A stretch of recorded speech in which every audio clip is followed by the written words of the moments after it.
This boy was struck by a spear. His name was Maru. He was an unemployed failure who had failed the exam 4 times. One day in the forest, a spear pierced his body. A monster leaped in to deliver the final bite, but Maru bit back with savage force. He devoured it to survive. This world is being invaded by monsters and demons, but after that day, whenever he sees a monster, he feels the urge to devour it, an insane hunger that makes him grow stronger through his wild evolution. The scene is set in a restricted area, where yellow dust covers a suspicious camp. Amidst the smoke, someone gasps for air, showing that something bad has just happened. We see a man sitting in shock, surrounded by several bodies scattered on the forest floor. Desperate, he realizes the yellow dust isn't normal, as there's something inside it. Suddenly, a sinister silhouette emerges from the trees, staring at the sole survivor. The figure then reveals a giant blade, still covered in the blood of the other victims. The sound of small bells attached to the weapon echoes, further heightening the tension. Completely terrified,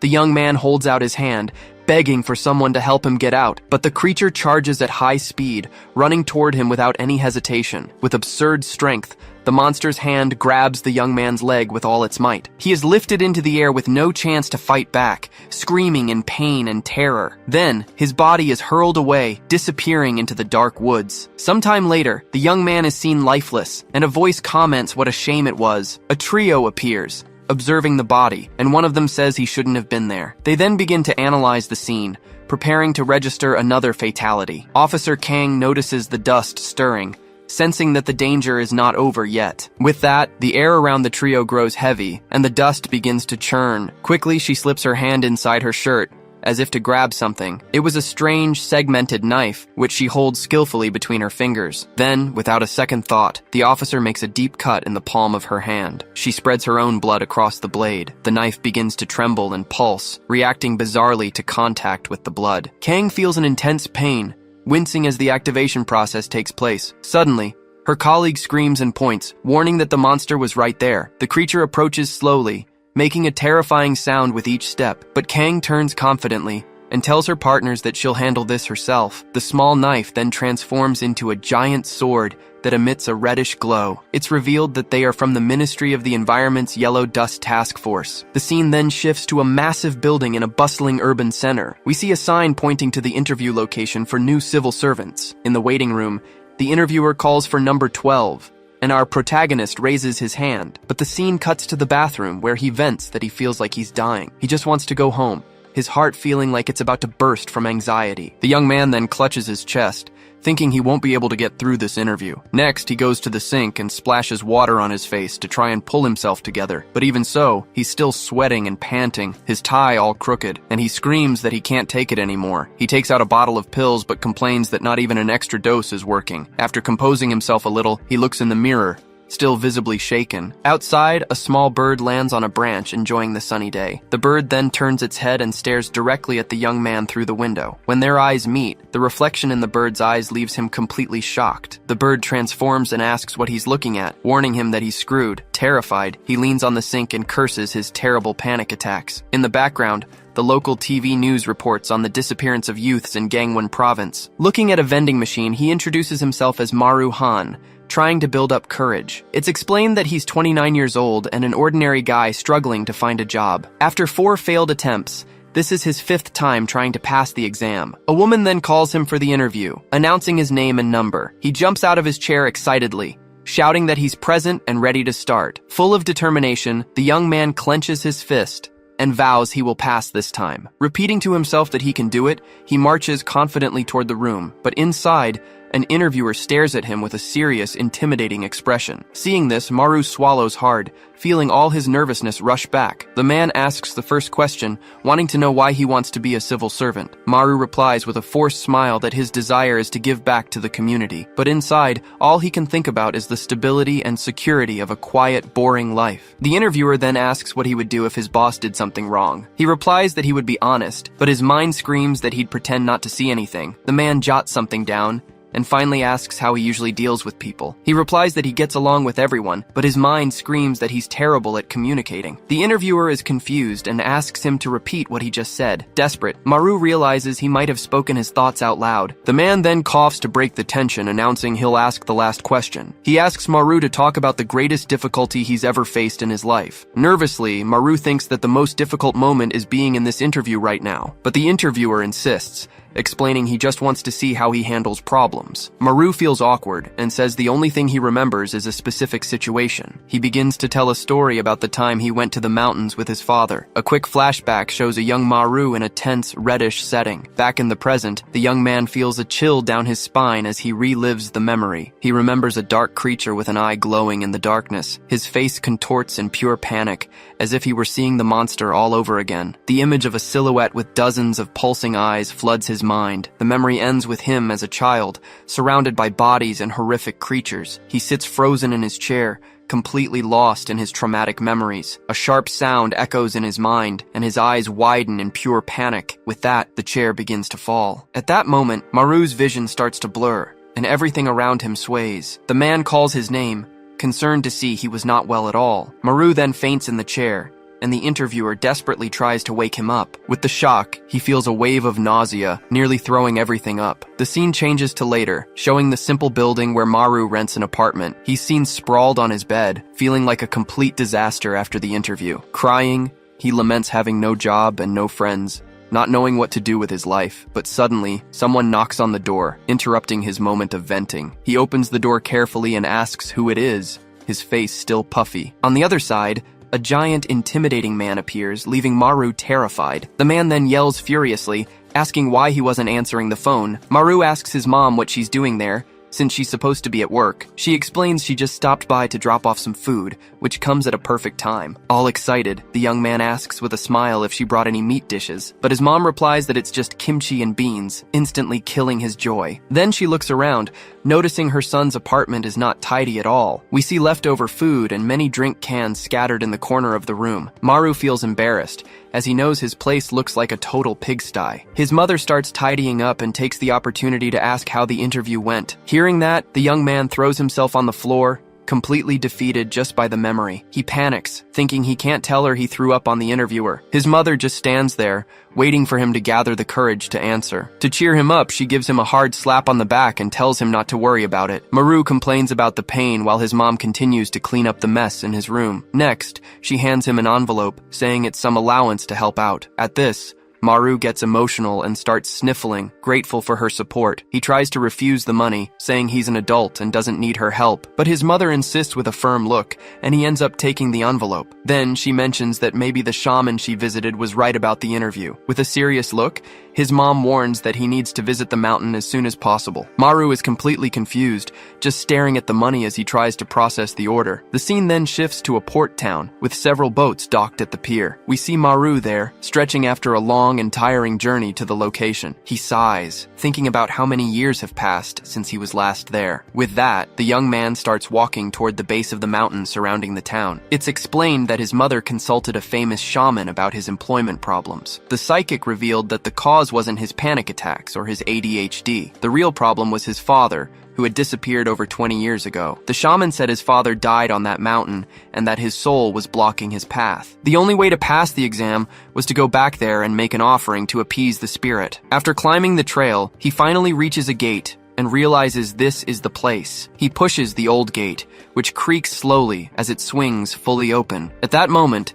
his eyes widen as he sees a scene from his past right before him. The scene shifts, showing his younger self standing in the middle of the yard. The boy then runs toward the house, passing by his adult self. Reaching the door, he opens it. Carefully, he peeks through a crack, looking for someone inside the house. Inside, he sees his father huddled in a dark corner, seemingly in great pain. In another moment, a young Maru opens the door to look outside. He stands on the threshold, patiently waiting for his father to come home soon. In the memory, the boy would call for him, saying he was hungry, but was ignored. Suddenly, his father's face begins to contort, letting out a strange groan. His face disappears into the shadows, and only two empty white eyes glow in the dark. And then, he opens his mouth in a terrifying scream. Back in the present, Maru stares at the empty house, still disturbed by the memories. His shadow projected on the ground brings back the feeling of dread from that day. He feels the same tightness in his chest that he saw his father feel, like a bad omen. With his hand on his heart,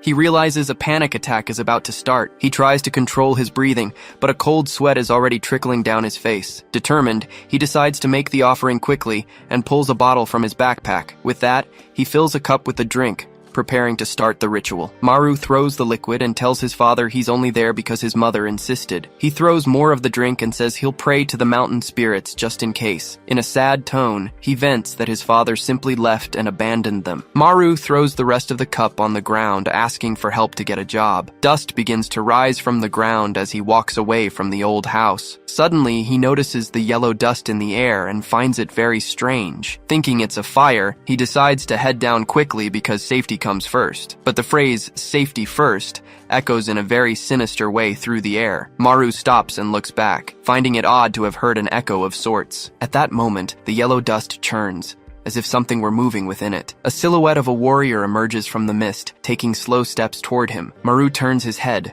trying to figure out where the sound of footsteps is coming from. Then, a green bamboo staff emerges from the smoke, getting closer and closer. The creature reveals itself, a bizarre monster that repeats the words, safety first. He rubs his eyes hard, unable to believe what he's seeing. Terrified, he wonders if he's having another hallucination, not understanding what it is. The monster ignores his panic and continues walking toward him. Sensing that something is very wrong, he decides he needs to get out of there right now. But as he turns to escape, something hits him square in the chest. The bamboo has pierced through his body, and he looks down, disbelieving the wound. With that, he falls to his knees, spitting up blood and groaning in agony. In his final moments, he wonders if this is really how he's going to die. He thinks about how he never really lived, but dying would be a relief from his debts. With a final breath, he laments that life is a joke and no one will even care. But then, he remembers his mother, all the sacrifice and love she gave him. In a flash of memory, her image hits him, and he screams her name in desperation. He grinds his teeth as a new wave of anger and the will to live surges through him. Staggering, he fights with all his remaining strength to get back on his feet. Enduring the pain, he rips the bamboo from his chest and screams that he can't die yet. Seeing his defiance, the creature snarls, preparing to attack again. The monster then lunges forward with its giant tongue, whipping it through the air toward him. In a gruesome voice, the creature repeats that safety must come first. Then, it opens its mouth in a deafening roar, revealing a green light inside. Maru's eyes go wide, completely shocked by what he's seeing. It was a glowing green eye, staring intently at him from inside the monster's mouth. Without giving him time to think, the creature grabs him, ready to devour him. But Maru resists with all his might, screaming and pushing the monster away. The monster then bites down hard on his arm, making a horrific sound of tearing flesh. Maru lets out a desperate scream of pain, feeling the creature's teeth sink into his skin. The pain is so intense, he feels like he's going to pass out, his strength suddenly draining away.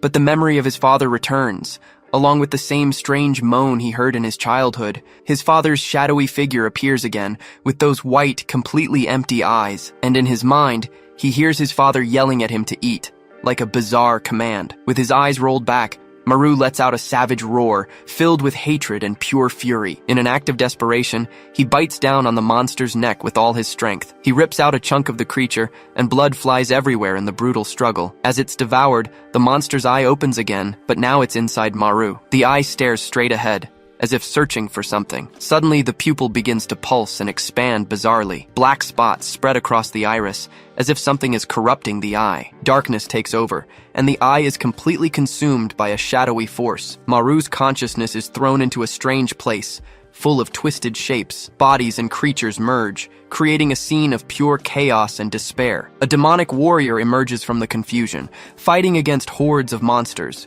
Two green eyes then appear in the darkness, watching the massacre intently. The warrior continues his slaughter, destroying everything in his path. A mysterious voice calls him back, but he doesn't understand who is speaking. Lost in the darkness, he thinks he's already dead and feels a horrible taste in his mouth. Another voice calls to him, and he realizes someone is trying to communicate. A blinding white light appears out of nowhere, taking the shape of an eye, and suddenly, he wakes up to see two people staring at him curiously. Maru wakes up on the forest floor, completely dazed and confused about what happened. Startled, he gets up and sees two people staring at him. surprised to be alive. He looks around and desperately asks where the monster and the yellow dust are. The man grabs him and demands he repeat what he said about seeing a monster. Maru then explains that the dust appeared and a monster attacked him right in the stomach, but when he touches the spot, he realizes the wound is gone, which is very strange. The two then look at each other suspiciously, trying to understand how that could be possible. The man mentions that a Nachal alert went off yesterday, but he thought it was a mistake. Maru lifts his shirt and confirms there's nothing there, and the man says it's impossible. The woman explains that even with the monster's blood, he wouldn't be able to use the powers right away. The agent grows thoughtful, trying to piece together this bizarre puzzle. Maru then gets up and dusts off his clothes, and the man calls out to him. He points and asks directly if the young man remembers what happened yesterday. Maru is confused by the question and checks his pocket for his phone to see the time. Seeing it's past 1 in the afternoon, he screams, realizing he missed his interview. He panics when he realizes he was passed out in the forest for an entire day. The agent figures he must have survived and absorbed the Nachal's powers, but he ignores his partner and says Maru will learn in time, just like all of them. The man then grabs Maru's shoulder, stopping him from leaving. With a smile, he invites the young man to join them, since the timing is perfect. Maru doesn't understand the offer, but the agent says they'll get him a change of clothes first. The scene shifts to a small town with simple houses and narrow streets. They arrive at a government building with the South Korean flag on its facade. A banner on the wall indicates a special civil service event, and the main poster announces a welcome orientation for new members. Maru appears in new clothes with a look on his face like he has no idea what's going on. He's sitting in a room full of people, all well-dressed and serious-looking. The young man looks around, still processing the unexpected situation. He wonders why the hell he's at an orientation for special civil servants. He doesn't understand why he was brought here or what these people want. He bites his nails nervously,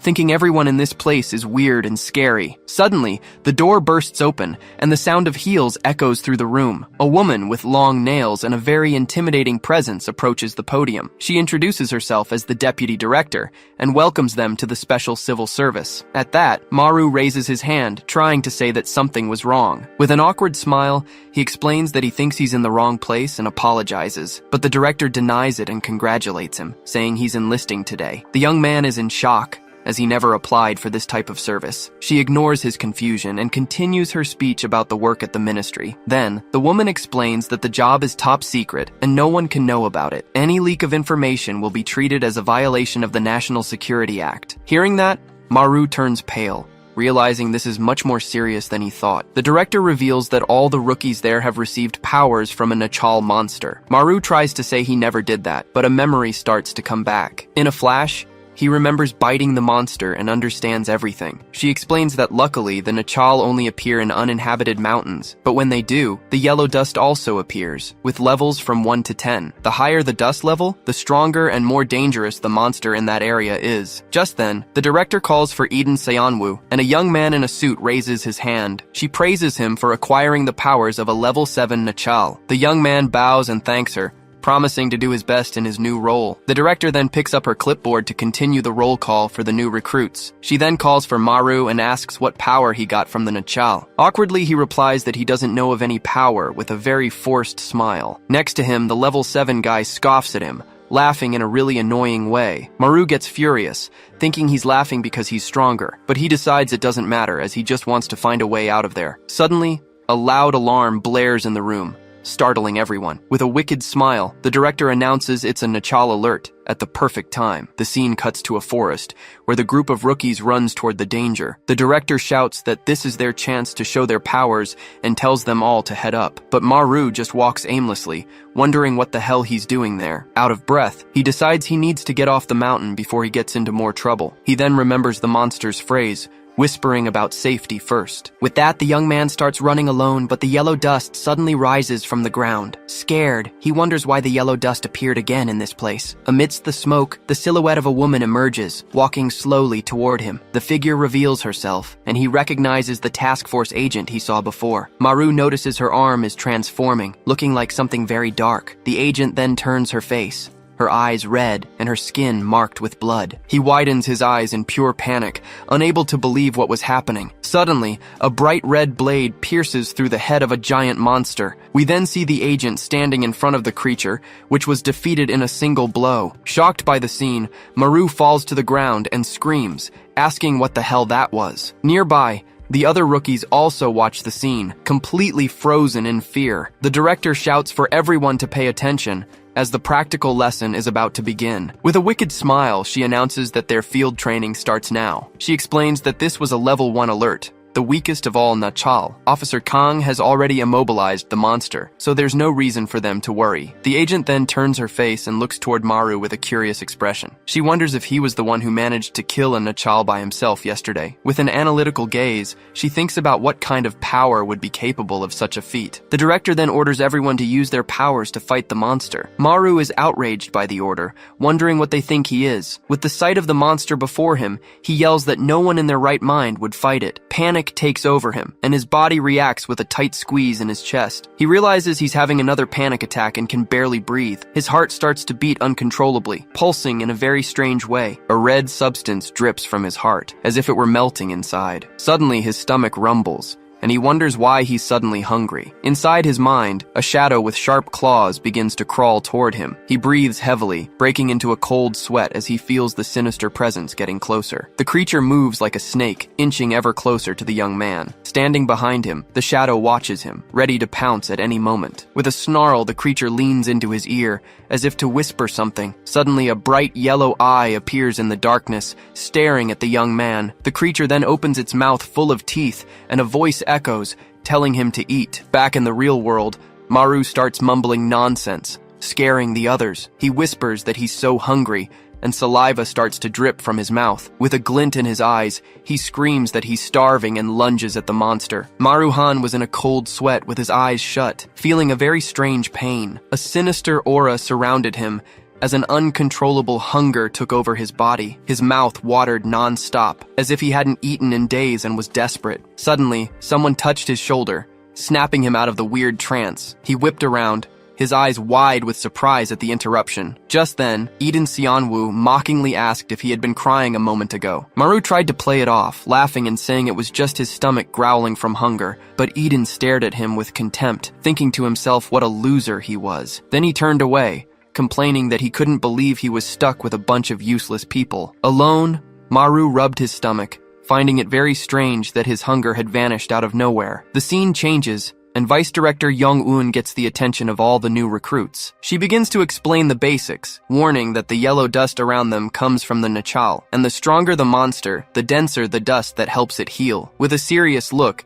she takes out a small knife and raises her hand, adding a warning. To demonstrate her point, she simply slices open her own palm in front of everyone. The recruits react with disgust, and Maruhan is visibly impressed by the scene. But her hand heals instantly, and she explains that they also regenerate in the dust. Then Young-eun warns that fatal wounds will still kill them, so everyone should be careful. She concludes by saying that their powers only work in the dust, and Eden yawns, bored. He grows impatient, wondering why they're still talking with the Nachal right there. To him, what really matters is how each person decides to use their powers. With a confident look, Eden decides he'll show everyone how it's done. He bites his own lip hard, injuring himself on purpose to activate his power. The yellow dust enters his bloodstream, mixing with the dripping blood. Suddenly, a powerful energy aura explodes from his body, crackling with lightning. His eyes and fist begin to glow with an intense golden light. He explains that by injuring himself and letting the dust in, he can finally begin. Calmly, the agent pulls on a black glove, preparing for the imminent combat. He then cracks his knuckles, ready to show what he's really capable of. And with a single blow, Eden activates his power and explodes the creature's head. Chanakang's eyes widen in shock, realizing the monster isn't defeated yet. Desperate, she shouts a warning for everyone to be very careful about what was coming next. But a blast of yellow dust sweeps across the field, throwing everyone back with great force. And in the middle of that smoke, the Nachal's body begins to completely regenerate. Then the creature re-emerges stronger, letting out a terrifying scream that echoes through the area. With all its fury, it smashes the ground with its fists, creating a shockwave. The rookies are thrown into the air, screaming in pain from the impact of the attack. Chanakang tries to run and help, but she's suddenly stopped by the vice director's arm. Young-eun holds her firmly, ordering her not to interfere in the battle under any circumstances. Chana gets angry, saying this is too much for a bunch of inexperienced rookies. But Young-eun states that there is no training, and they will die if they can't handle this. The scene focuses on the monster, which starts sniffing the air in a very strange way. Suddenly, it whips its head around, as if it has found a new target. The creature stares intently at Maruhan's group, who freeze in fear on the spot. He is terrified, wondering why the hell the monster was staring right at him. The monster slashes its own arm with its claws, injuring itself on purpose. Then it swings the wounded limb, launching a blood projectile toward the recruits. The attack pierces right through one of the rookies, who doesn't even have time to react. Chanakang is completely shocked, unable to believe what she just witnessed. The recruit who was hit was Maru Han, who screams in pain with his shoulder completely perforated. He clutches the wound tightly, feeling an unbearable pain pulsating through his body. Still on the ground, he watches the monster leap away and doesn't understand what happened. The creature lands with a heavy thud, slowly approaching him again. Then the Nachal stops right in front of him, staring at Maru with a menacing look. Maru Han is paralyzed with fear, staring at the sharp teeth of that bizarre thing. With that, the monster raises its hand, ready to deliver the final blow with its claws. But suddenly, the ground beneath it begins to crack and shake violently. Out of nowhere, giant centipedes erupt from the earth and bind the Nachal's body. The creature struggles and screams in pain, being crushed by the bug's rings. Then a giant centipede head emerges, its eyes glowing with malice. It's revealed that one of the recruits has the powers of the centipede Nachal, ready to attack. Just then, another recruit with long hair charges at high speed toward the monster. He makes a powerful leap, jumping with superhuman agility toward his target.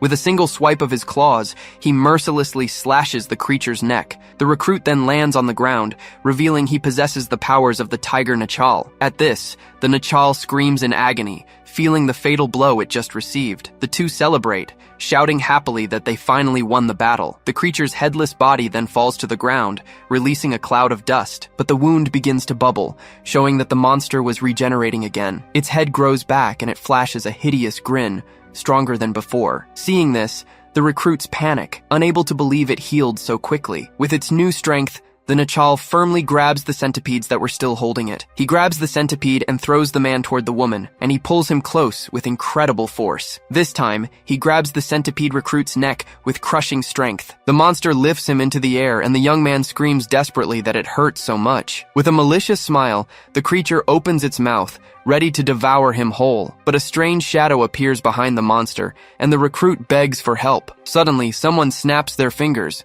activating an ability called Effigy. With that, the Nachal's jaw shatters violently, preventing it from biting down. And Eden Xianwu coldly says that's enough. He appears imposing, revealing he also has the powers of an effigy Nachal. Seeing this, the monster is left completely bloodied and furious at the interruption. It screams and attacks Eden, using a sword that was embedded in its back. But Eden Xianwu doesn't even flinch, and calmly begins to take off his black glove. He then grabs the monster's fist and orders it to die as he finishes it off. With a simple twist, Eden snaps the Nachal's neck once and for all. The monster's head is torn off, dissolving into a sinister black dust in the air. With that, the creature's lifeless body finally falls with a dull thud to the ground. Eden then rolls the decapitated head with his foot, showing total contempt for the enemy. He explains that to kill a Nachal, you just have to cut off its head and stop it from creating dust. But he mutters under his breath, a little disappointed he couldn't test out other moves. Suddenly, Chanakang approaches him, her face a mask of pure fury. She accuses him of breaking her blade on purpose, just to put everyone in danger. With a mocking tone, he asks if she has any proof of what she's saying. Angered by his response, Chana grabs his arm with great force, without hesitation. She then threatens him, saying she'll break his finger again to see what happens. But their argument is interrupted by the sudden sound of clapping from a distance. It was Vice Director Young Yoon congratulating everyone on a job well done on their first mission. She stops clapping, and her expression turns serious as she notices something strange. The Vice Director realizes that someone from the group of recruits was missing. The scene changes, showing Maru Han running desperately through the forest, out of breath. He yells that he doesn't want this special assignment, and that killing monsters isn't for him. Utterly terrified, his only thought was that he needed to run to survive. But suddenly, he stops abruptly, his feet skidding on the dirt ground. Then he looks up, wondering in fright what the hell that thing in front of him was. Far away, Young-un shakes her head, saying he's not cut out for the job. However, Chanakang remains silent, with a very thoughtful expression on her face. She starts to remember something, wondering what it was that happened earlier. Then she recalls that the Nachal seemed to have gone straight for the rookie. At that, the Vice Director tells her to find the recruit, saying something isn't right. But Chana notices something crucial, and points out that the yellow dust was still there. At this, everyone Everyone looks around, seeing that the dust hadn't dissipated as it should have. Meanwhile, Maru-han stares at a giant gate that appeared out of nowhere in the dust. The gate glows with a very strong golden light, pulsating with a mysterious energy. And from within that light, a new, frightening creature begins to emerge slowly. The giant monster steps out of the portal, leaving Maru-han completely terrified on the ground. He can't believe he barely escaped one, and now another has appeared before him. Scared, he hides behind a bush and peeks out to see what happened. But to his surprise,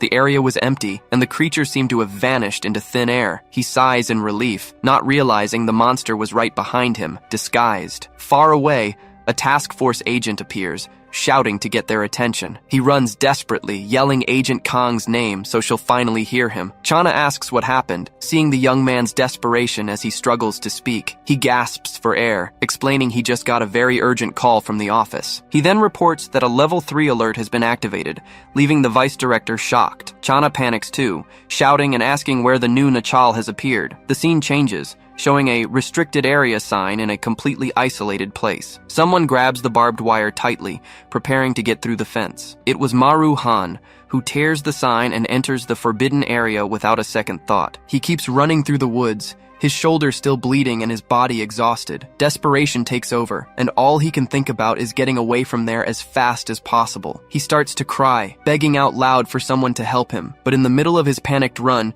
he trips hard on a rock in his path. He falls face first to the ground, screaming as he hits the dirt hard. He gets up, a bit dizzy, running a hand over his head to check if he's okay. Then, he spots a small house in the middle of nowhere, a chance to hide. With a sliver of hope, he runs toward it, thinking he'll be safe there. Maru-han arrives, breathless, at a small shed surrounded by a thick yellow dust. Once inside, he tries to catch his breath, not understanding what's going on. He then peeks through a crack in the door, praying the monster didn't follow him, but he sees the creature's silhouette and screams in despair, thinking all is lost. Suddenly, shining crystals begin to float around the monster's head. Maru is confused, wondering what those things are and how the monster is doing that. Then he hears a creaking gate and goes on high alert, breaking into a cold sweat. Out of nowhere, an old woman appears, asking if anyone is there. She complains about the yellow fog, saying she can barely see a thing in front of her. The monster turns toward her, also seeming confused by the poor visibility. But the creature soon bares its teeth, growling and ready to attack the poor old woman. Seeing this,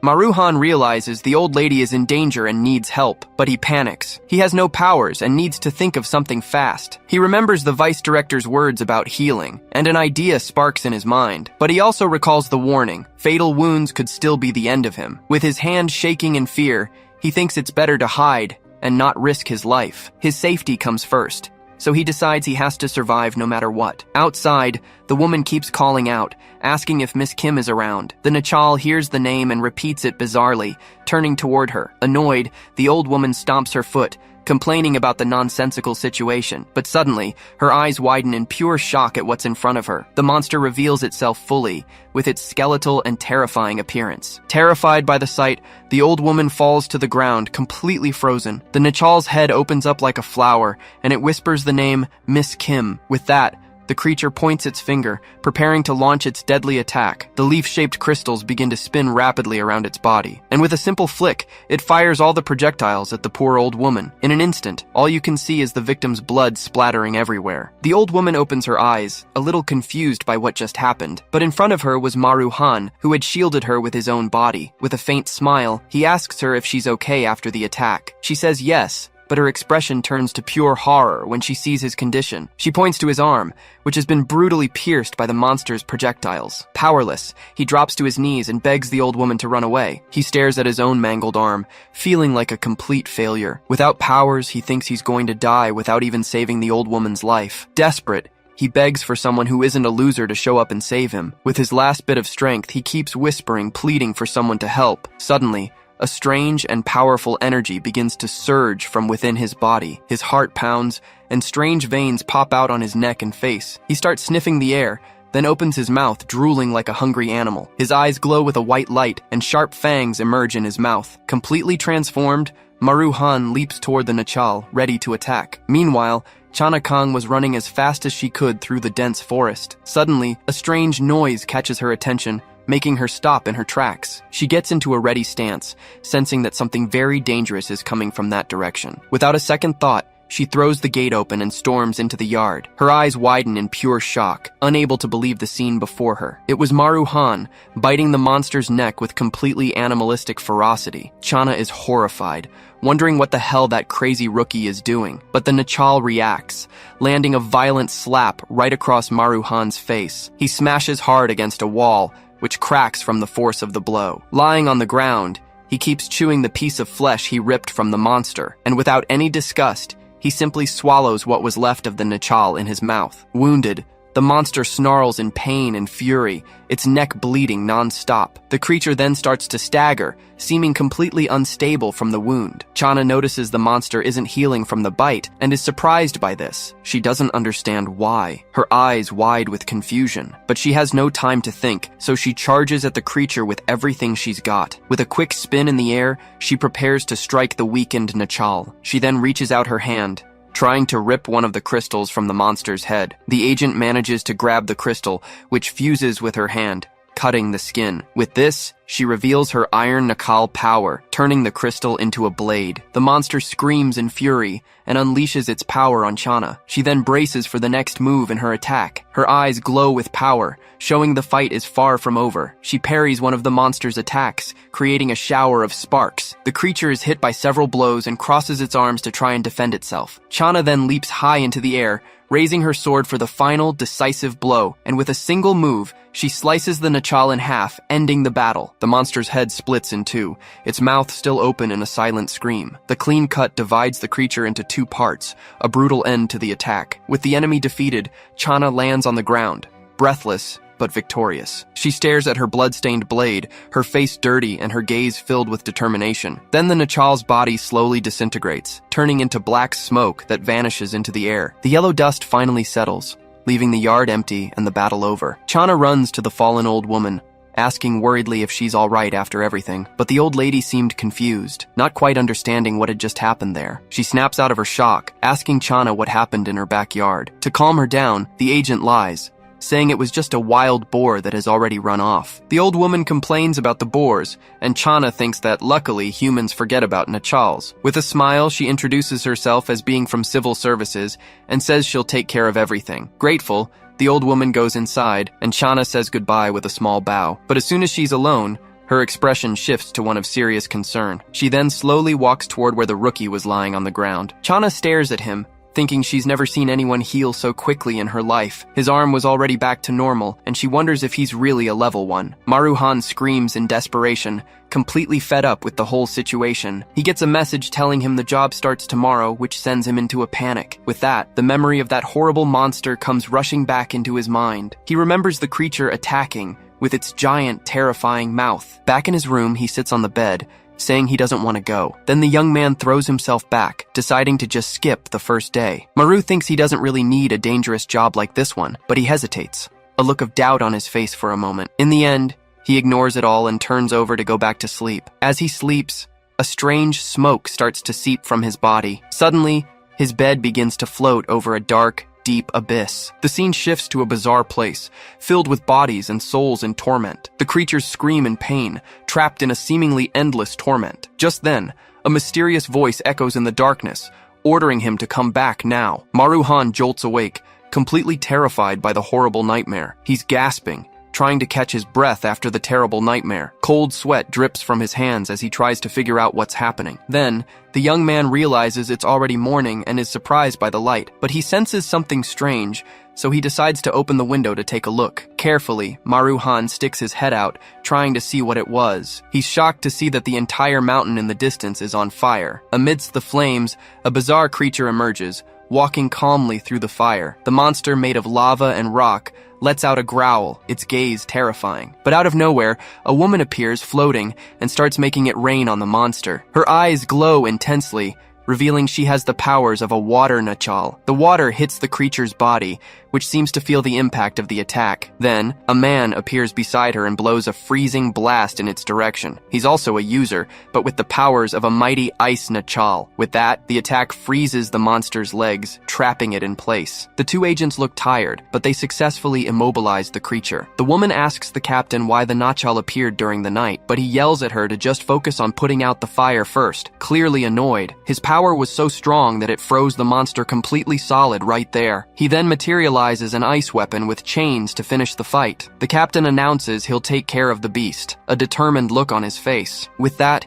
he runs across the ice toward the trapped Nachal. But suddenly, a shadow strikes the ice and starts shattering everything. In the darkness of the forest, two green eyes watch the fight from afar. The monster receives a mysterious order, telling it to bring someone back. With absurd strength, the lava Nachal finally breaks the ice and frees itself. The captain leaps over the beast, which prepares for a counterattack. Its fist of rock and fire clenches, ready to crush the agent. Just then, the monster lands a powerful blow that sends the captain flying. The impact is so brutal it throws him hard against a tree. All battered, he feels the pain of the blow, his body badly injured. The woman runs in desperation, screaming the captain's name in a complete panic.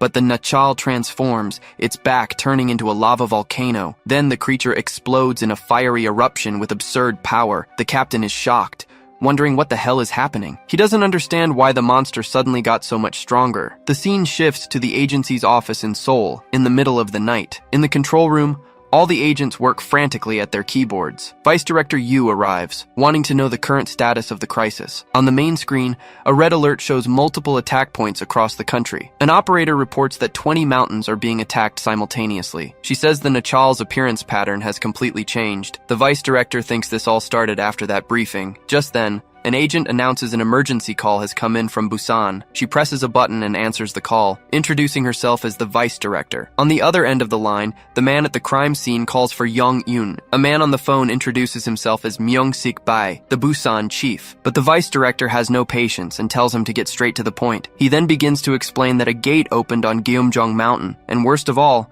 the gate has been open for 3 days now. She's shocked by the news, shouting in disbelief that it's still there. Myung-sik says they've been killing the monsters that come out of it non-stop, but the creatures just keep coming out of the portal, one after another, endlessly. Because of this, his team is already at its limit, with almost no strength left to fight. The vice director asks why the gate isn't closing and if they've found the cause. Meanwhile, more and more monsters continue to pour through the golden portal. He explains that a specific Nachal won't stop making a strange noise. The creature keeps repeating the same sound, as if it's an important message, and according to their translator, the monster is trying to say something. The message it repeats endlessly is an order to bring him. The vice director gets furious, yelling and asking who they're supposed to bring. Elsewhere, a messenger Nachal floats in the sky, in front of the moon. The creature flies swiftly through the night, leaving a trail of dust behind it. With a dull thud, the monster finally lands at its mysterious destination. On the phone, Myung-sik says he doesn't know who they're looking for, but to come quickly. Suddenly, the messenger Nachal appears in front of the agents, staring them down. Back at base, the vice director presses a button, making a quick decision. Her gaze is pure fury, showing she's going to solve this now. Just then, a helicopter flies at high speed toward the burning mountain. Inside, Eden Seonwoo answers a call with a very calm voice. The voice says the situation at the mountain is not good, and he agrees. Eden stands up and says he's almost at the confrontation site. He then says goodbye, telling her he'll call back in a bit. With a strong push, he prepares to jump from the moving helicopter. Fearlessly, Eden dives headfirst toward the ground, falling like a missile. An intense light shines in the sky, marking his spectacular arrival to the battle. Eden continues to fall at high speed, heading straight for the ground. Impact is imminent, looking like he's about to be splattered everywhere. But he uses a strange ability, stopping his fall just in time. His eyes glow, and mysterious marks appear on his face for an instant. With incredible power, he begins to float in the air in front of the moon. We're told this ability is called Spatial Fold, a very rare power. He then flies toward the gate, landing lightly on the rooftop. His feet touch the surface without making a single sound, with total control. The agents are shocked, staring at the man's silhouette against the full moon. One of the agents asks who he is, since the guy appeared out of nowhere. Just then, a colleague shouts, warning that it's not a safe place to be. The red-hooded Nachal prepares to attack, spinning its sharp arms. The creature bares its bizarre teeth with a ghastly, terrifying smile. Then, the hooded monster charges full speed toward its new prey. The agent can only watch, frozen, as the monster closes in on her. But a surprise attack throws her colleague to the ground with great force. She turns around, startled, not understanding what just happened. In front of her, the red-hooded Nachal prepares to deal the final blow. But suddenly, Eden starts to create a rift in the air with his hands. The rift expands, releasing a dark energy filled with lightning. With this, he opens a dimensional portal right in front of his body. The technique he's using is called Spatial Tear, an incredible power. He then uses this rift as a blade, ready to strike the monster. The blow hits the Nachal head-on, slicing it in half with no chance to react. The beast's body is split in two, with the full moon in the background. Then, the creature's carcass falls to the ground with a dull thud. The other agents are stunned, unable to believe what they just saw. Eden lands on the ground and says they've all done a great job so far. He tells them he'll take care of the rest and that the team should get some rest. The agent asks who the guy is, but the captain calls him their savior. The captain then explains that the rookies don't know it, but that man is a legend. Meanwhile, the director stretches, preparing to end the party. He is revealed to be Ildu Jong, the most powerful and the creator of the task force. With his hands on the ground, he unleashes energy claws throughout the area. The dark power spreads rapidly, covering the entire battlefield. Then, pillars of black energy begin to tremble and rise from the earth. The energy erupts upward, forming a prison of lightning across the entire mountain. The sight from a distance is incredible, with his power reaching up into the night sky. The agents watch the mountain, shocked by the sheer size of that purple power. A confused agent asks what all the dark rifts are. The captain explains that it's the legendary spatial manipulation of the Nachals. Up ahead, Director Ildu faces his own energy barrier. He starts to open another rift in the air, right in front of him. The rift turns into a portal that sucks everything in, creating a vacuum. The scene cuts, showing the other mountain that's still on fire. The flames are still raging, proving the battle there isn't over yet. The lava Nachal is weakened, but it's still withstanding the water attacks. The agent with his hair tied back is exhausted, with no strength left to fight. Seeing his fallen partner, he thinks this is the end of the line, but the captain yells for him to get up and run while he still can. The monster lets out a final roar, ready to crush them both with all its might. With a determined look, the captain decides to make his last stand. The monster attacks with full force, but the captain manages to block the blow with a shield. The lava Nachal keeps punching the barrier, trying to break it. Under the force of the blows, the captain's defense starts to crack all over. In a final blow, the monster shatters the shield and hits the captain square on. The impact is so strong it throws him far back, dragging him across the ground. Furious and powerless, he curses, knowing he doesn't stand a chance anymore. He looks at the monster and thinks this is how he's finally going to die. The captain closes his eyes, bracing for the creature's final blow. But suddenly, he notices something strange and opens his eyes in confusion. The Nachal is pulled backward, sucked into a mysterious portal. It was Ildu, who had grabbed the monster's face with a single hand. He holds the creature effortlessly, showing who's in charge. With a quick spin, he hurls the Nachal with absurd force. The monster flies far and explodes upon impact with the energy barrier. The lava monster disintegrates completely, no match for the director's power. Then Ildu looks at the creature's remains and says, "The job here is done." He announces that it's time to clean up all the other attack sites. With a single, swift gesture, he activates his mass teleportation power. It's explained to us that this technique is called complete transfer. The scene shifts to another mountain, where another battle is taking place. There, Maru is on the ground, being stomped on by a very strange Nachal. The monster's arm transforms into a blade, ready to execute the young man. Just then, the creature strikes, piercing his chest with a fatal blow. But suddenly, a dimensional rift appears right behind the monster. The portal begins to suck the Nachal inside with incredible force. On another mountain, the same thing happens to another monster mid-fight. On Jeju Island, the agents are confused by the portal that appeared out of nowhere. Several Nachals are pulled in at once, taken to another dimension. They all become trapped in the vacuum the director created with his ability. Slowly, the purple energy barrier begins to dissipate into the air. In the control room, an agent reports that the yellow dust has vanished from all locations. But the vice director smiles in relief, saying that it means he has arrived. Meanwhile, Ildu faces the horde of monsters with a very serious expression. He's now surrounded by all the creatures he teleported there. He then says that now that they're all gathered, the party can begin. With a sinister smile, he asks if they can start the fun. One of the Nachals lets out a furious roar, ready to attack with everything it has. At that, the entire horde charges towards him, hungry for a fight. The creatures surround him on all sides, leaving no chance for escape. But Ildu just points a finger, as if choosing his first victim. He creates an energy blade using his spatial division technique. The strike cuts down an entire row of monsters at once, effortlessly. Then the director unleashes a wave of energy, throwing all the creatures back. With that, the energy spikes return and impale all the remaining monsters. The team is left speechless, completely shocked by what just happened. The agent trembles in fear, saying she's never seen such immense power in her life. The lava Nashal is down, and Ildu slowly approaches to interrogate it. He crouches in front of the creature,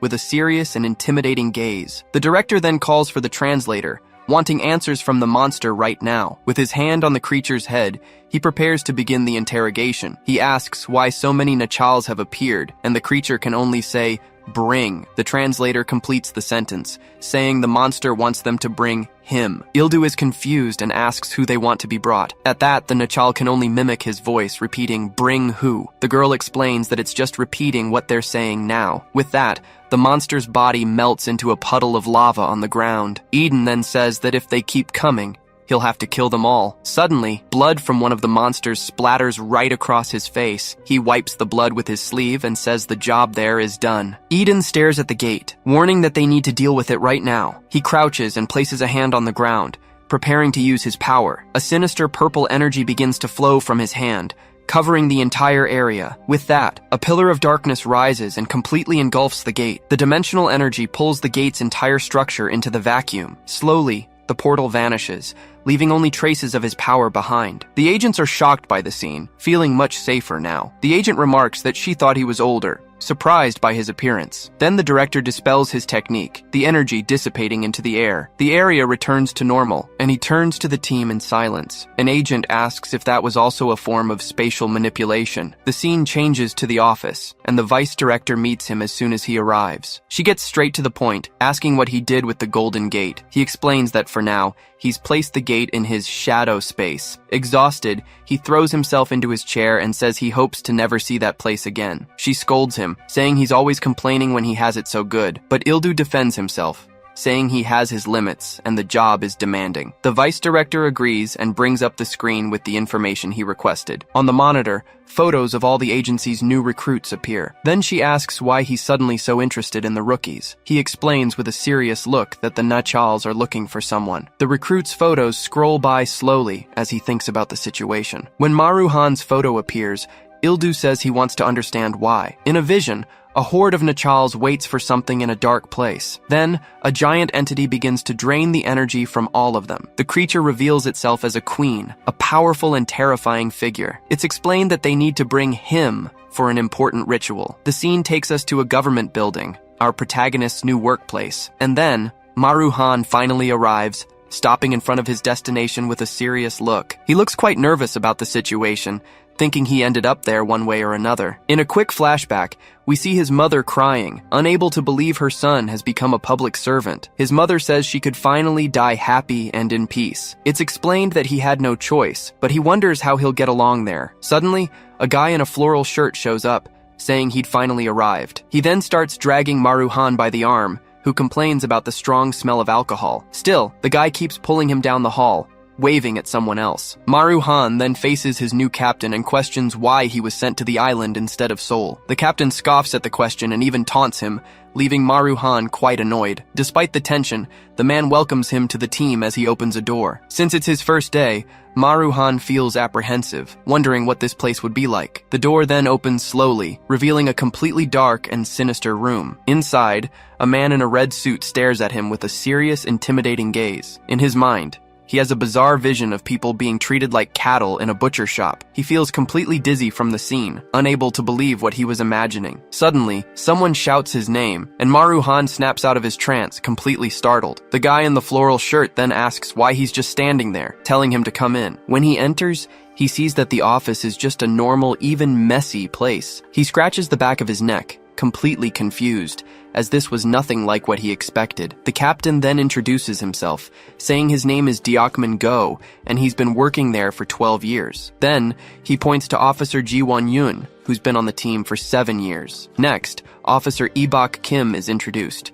waving while tending to a bonsai tree. And finally, we see young Yosok Nam, who's been here for a year and seems quite busy. With the introductions over, the captain dismisses everyone, saying they know what to do. Maru-han is left speechless. It's his first job, and he has no idea where to start. He sits at his desk, staring into space, still processing the whole situation. Then he looks at the other rookie and thinks that at least he's not the only newcomer around. To break the ice, he gives an awkward wave, trying to be friendly. The other rookie, Eden, doesn't seem to appreciate Maru-han's friendly attempt at all. He glares at him with hatred and mutters to himself, wondering what he's staring at. At that moment, Maru-han realizes he was mistaken and that the guy is not friendly at all. Eden keeps complaining about being there, leaving Maru-han wondering what's wrong with this team. To clear his doubts, he turns and calls out to Yoseok, who's at the next desk. Yoseok was shopping online, and Maru-han takes the chance to ask what the island team is like. The kid sighs and takes off his headphones to explain the whole situation. He points at Maru-han and starts explaining how the Yellow Dust Task Force works. It's explained that there are 13 main offices spread across the country's major cities. The strongest agents, level 7 and up,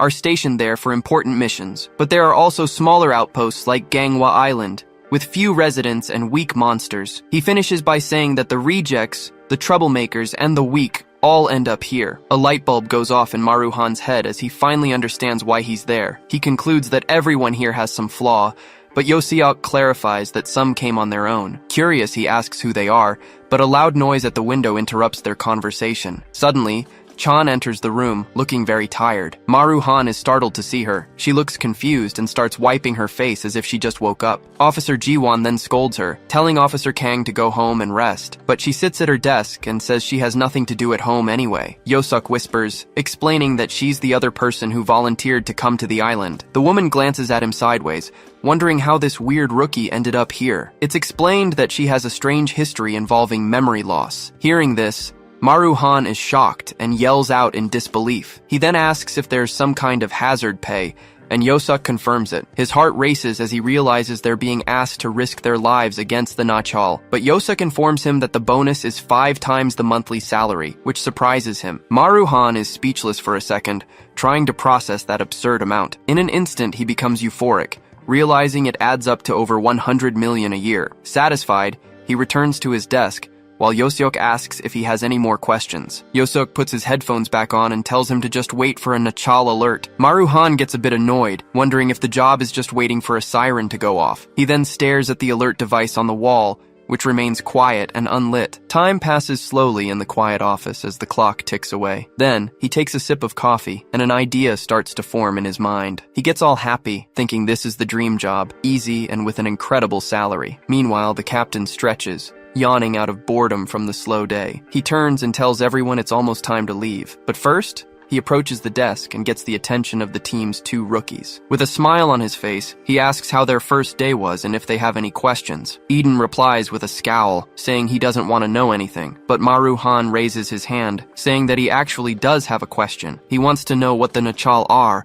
and where these creatures really come from. The captain looks awkward at the question and scratches his face, not knowing what to say. Yoseok says it doesn't matter, as their job is just to obey orders and catch the monsters. Maru is outraged, finding it absurd that they don't care about the monsters, but he forces a smile and says that maybe he's just overthinking it. After all, he didn't even know they existed, so he decides to just let it go. The scene changes to a huge building at night, the organization's main headquarters. Inside, Vice Director Young Yoon takes an elevator down to a secret floor. The panel shows the destination is a mysterious floor marked with the letter B. As soon as the doors open, she steps out of the elevator and walks down a dark hallway. She arrives at a futuristic lab, where Director Ildu Jong was waiting for her. He then turns to her with his arms crossed and asks about the results. She shows some graphs and reports that the Nachal's attack patterns have returned to normal. The director turns back to the glowing tube, running his hand over the glass thoughtfully. Inside the container, a golden dust moves slowly, as if it has a life of its own. He then asks if she's discovered the reason for the monster's strange behavior. She replies that she hasn't, but she suspects the day of reckoning may be approaching. But Ildu stares at the figure in the tube and says there's no way to know the answer. He then gives a clear order, telling her to make sure the captains don't talk about the day of reckoning. The scene cuts back to the restaurant, where Maru-han chokes and shouts, shocked by what he heard. The captain talks about the day of reckoning and wonders what the point of the party is, but he quickly changes his mind and says they still need to welcome the rookies. Maru-han stands up and demands to know what the hell this day of reckoning is. Eating calmly, the captain explains that in 1 year, a rain of Nachal will flood the earth. We then see a vision of the prophecy, with an army of monsters mercilessly invading everything. The young man turns pale with fear, swallowing hard at the thought that they are all doomed. Then, the captain makes a shushing gesture and warns that this information is top secret. Officer Ji-won doesn't seem to care and proposes a toast, telling everyone to drink until they drop. Beside them, Officer Ibak Kim just sips his beer calmly, unfazed by the news. Meanwhile, Yoseok fiddles with his phone, bored, just thinking he wants to go home already. Chana Kang eats a skewer and tells them to take it easy, as you never know what tomorrow will bring. Meanwhile, Eden drinks with his head down, wondering why he ended up on this island. The party continues, with the crew celebrating and the captain being scolded for drinking too much. Maru-han is in shock, unable to understand why everyone is acting so calm. The scene changes, and a bright light shines atop a distant mountain at night. It's revealed that the light is coming from a Nachal temple, which begins to glow with great intensity. Inside the gate, a golden energy starts to swirl, creating a sort of vortex. Suddenly, monstrous claws are thrown out, showing that something is coming. Then, several more claws emerge from the portal, signaling the arrival of many monsters. Suddenly, everyone's phones start beeping, displaying a danger alert. The whole team stops what they're doing, reacting with surprise to the unexpected call. Officer Ji-won comments that it's strange to get a Nachal alert at night, since things had been quiet. Just then, Chana Kang stands up and confidently announces she'll handle it herself. Eden then offers to go with her, timidly holding his apron, but she gives him a cold look and rejects his help without a second thought. Then, she surprises everyone by saying she's taking Maru-han, who even chokes on his spit. The scene cuts to a white car, speeding down a dark road in the middle of the night. Inside the car, Maru-han is in the passenger seat, looking very nervous about the situation. He's thinking about the prophecy, wondering what he'll do when the invasion happens. Suddenly, Chana calls his name, and he snaps out of his trance, replying that he's paying attention. She then tells him to ignore the prophecy the captain mentioned earlier. Maru-han is confused and asks how she cannot worry about the end of the world. As she drives, she explains that the higher-ups must already have a plan and powerful agents. With her eyes gleaming, she says their only concern is killing the Nachal on the island. He looks at her and thinks that, despite being scary, she's also something else. At this, Maru-han blushes, finding her attitude really cool and impressive. With a goofy smile, he feels happy, as no one had ever praised him before. In a flashback, we see her memory of a man with devouring powers who surprised her. Maru-han is confused by the term and asks her what devouring means. He remembers the strange monster he saw and wonders if that was a devouring Nachal. Still not understanding, he asks what kind of power lets you devour monsters. With a smirk, she explains that it's literally the power to eat a Nachal. The young man is completely terrified, unable to believe what he just heard. Shocked, he asks what she means, not realizing the power was his. Suddenly, a monster appears in front of them, letting out a terrifying scream. Before he can react, something is forcefully shoved into the creature's mouth. Chana immobilizes the monster and tells it to be quiet while holding it firmly. Maru-han panics, realizing she's telling him to eat that bizarre thing. But she smiles excitedly and explains that when he bites a Nachal, he doesn't heal. She encourages him to try it, but he just stands there, completely disgusted by the idea. But Maru-han remembers he's special and needs to use his power to help. To encourage himself, he tries to think of it as a squid tentacle, like an appetizer. Mustering his courage, he opens his mouth with a look of terror and prepares to bite. But when the moment comes, he just gives it a tiny nibble, like a kitten. Crying, he complains that it's disgusting, making even the monster feel sorry for him. Impatient, Chana yells at him to get on with it, and finally, Maru-han takes a big bite. The scene returns to the office, showing that a good amount of time has passed since then. Maru-han is passed out on his desk, mumbling that this job is going to kill him. Just then, Eden approaches and taunts him, asking if he throws up every time he goes into the field. The young man turns around angrily and asks what his problem is, not understanding the provocation. But Eden explodes, yelling that because of him, he hasn't even been able to go into the field yet. He keeps complaining, saying that Officer Kang is always dragging Maru-han off to train. Furious, he walks away, calling Maru-han useless, which really irritates the rookie, but he quickly calms down and admits to himself that the guy has a point and that he needs to improve. In the middle of the afternoon, the Nachal alarm starts blaring again, filling the office with tension. Chana Kong gets up instantly and shouts Maru Han's name loudly, but when she looks at his desk, she realizes the young man is no longer there. The scene then takes us to the men's restroom door, which was slightly ajar. Inside, Maru Han was hunched over the toilet, groaning and feeling very sick. He despairs, pulling at his hair and wondering how the hell he's supposed to eat a nachal. With a sigh, he laments having received such a horrible and disgusting power. Deciding to skip training,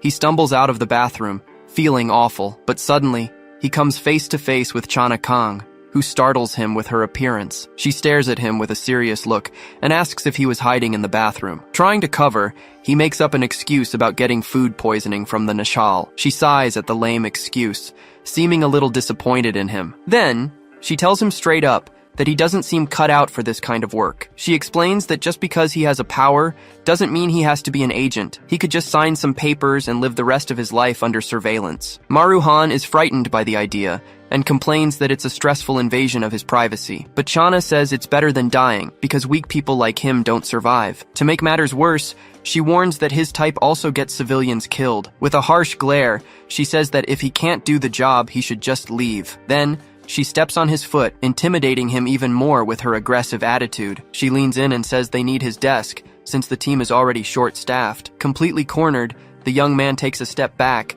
breaking out in a cold sweat from the pressure. After her message, she turns and walks away, leaving him standing in the middle of the hallway. He watches her walk away, still processing the ultimatum he just received. Back in the office, the afternoon passes, and the atmosphere remains as quiet as ever. Suddenly, the captain looks around and asks if anyone has seen where Officer Han went. Later that night, Chana is still working and wonders where he is. The scene changes to a bridge connecting the island, showing a very calm landscape, and there was Maru Han standing in the middle of the bridge, staring thoughtfully at the horizon. He then stretches and decides she's right. He'd rather be watched than die. Having made up his mind, he takes out his phone and decides to call his mom to tell her he quit. He thinks that in a year, everyone will be dead anyway, so the job doesn't matter, and he answers the call. But before he can speak, he stops walking, shocked by what he hears on the other end. Desperate, he asks where she is, unable to believe her answer. With a cheerful voice, she tells him she went for a walk on Inwang Mountain with a friend. Maru Han panics and yells into the phone that he had already warned her not to go there. With a bad signal, she says she can't hear him properly, making him even more nervous. Then, she mentions a strange yellow dust that has started to fill the forest. He tries to yell again,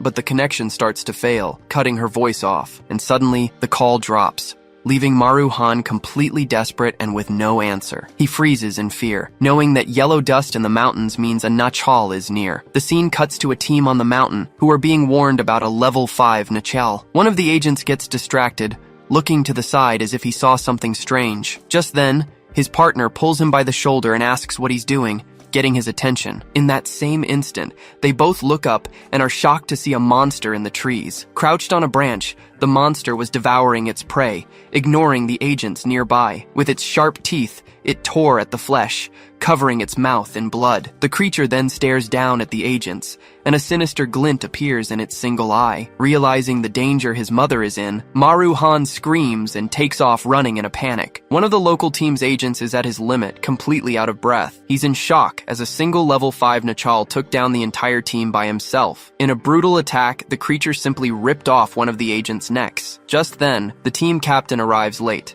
apologizing for not coming sooner. He yells for the rookie to call for backup while using his power to create several clones. The rookie obeys instantly and runs off to follow his captain's orders. His destination is a restricted area where the only means of communication is located. There, he finds an emergency phone, hastily opening the metal box. In agony, he uses the phone, since their cell phones don't work because of the dust. The scene shifts to a modern office in Seoul, the command center for operations. There, Vice Director Yong-eun receives the team's desperate request for support. She points to a map, explaining the danger of the Nachal breaking the containment area. If that happens, she warns, civilian deaths will be completely unavoidable, and the monster is already lurking, its face bloodied and ready to attack. The nightmare becomes a reality, and the street is consumed by chaos and destruction. On the ground, a child's blood-stained backpack reveals the cruelty of the monster's attack. Furious, Vice Director Young-eun shouts that they have no more time to waste. She then orders all agents to prepare to finish off the Nachal once and for all. Meanwhile, a car speeds down the road leading to the mountain. Maruhan gets out, thanks the driver for the ride, and desperately runs toward the main trail. But the area is cordoned off, with a sign warning that access has been temporarily closed. He starts looking for his mother among the people who have already been rescued. Then, he realizes she's not in the group and is still trapped somewhere up there. Desperate, he tells an agent he needs to go up because his mother is still on the mountain, but the man stops him, saying it's dangerous due to wild animals in the area. Maru gets angry, yells that he knows about the Nachal, and just runs past the crowd. To take a shortcut, he begins to climb a steep cliff face, surprising the agents. With great difficulty, he clings to the rocks, using all his strength to pull himself up. During the climb, he yells for his mother to hang on, that he's almost there. The scene focuses on the dense, dust-filled forest, showing the great danger that awaits him. On the mountain, we find a woman with a badly swollen ankle after a nasty fall. Maru's mom is helping her, and the woman explains that she tripped because the dust blinded her. Suddenly, Maru's mom turns around in a quick motion that confuses the woman. She then offers to carry her, and the woman is touched by the kind gesture. But then Maru's mom notices something strange moving in the dust, putting her on high alert. A shadow zips by at high speed, showing that something is approaching very quickly. She squints, trying to identify the threat coming their way. And from the middle of the dust, a giant, bizarre hand emerges, ready to strike. Her eyes widen in pure terror as she realizes the monster that's right in front of her. At that exact moment, Maru manages to scale the cliff and shouts in relief when he finds his mom. His mom is shocked to see him and asks what he's doing in a place like this. Maru shows her his phone, explaining that he found her through the photo she posted online. Maru's mom questions him about why he isn't at work. Maru shouts back that it doesn't matter, since they're in a dangerous situation. The other woman looks on proudly, while his mom jokes that all her son needs now is a girlfriend. Maru yells at his mom that this is no time for jokes and that they need to get out of there now. Suddenly, he hears a strange noise and realizes something is moving nearby. Looking up, he sees the monster's hand in a tree and warns that it's here. The Nachal's eye glows in the darkness, a malevolent grin on the creature's face. Maru freezes in fear, his heart pounding a mile a minute with the tension. He then panics,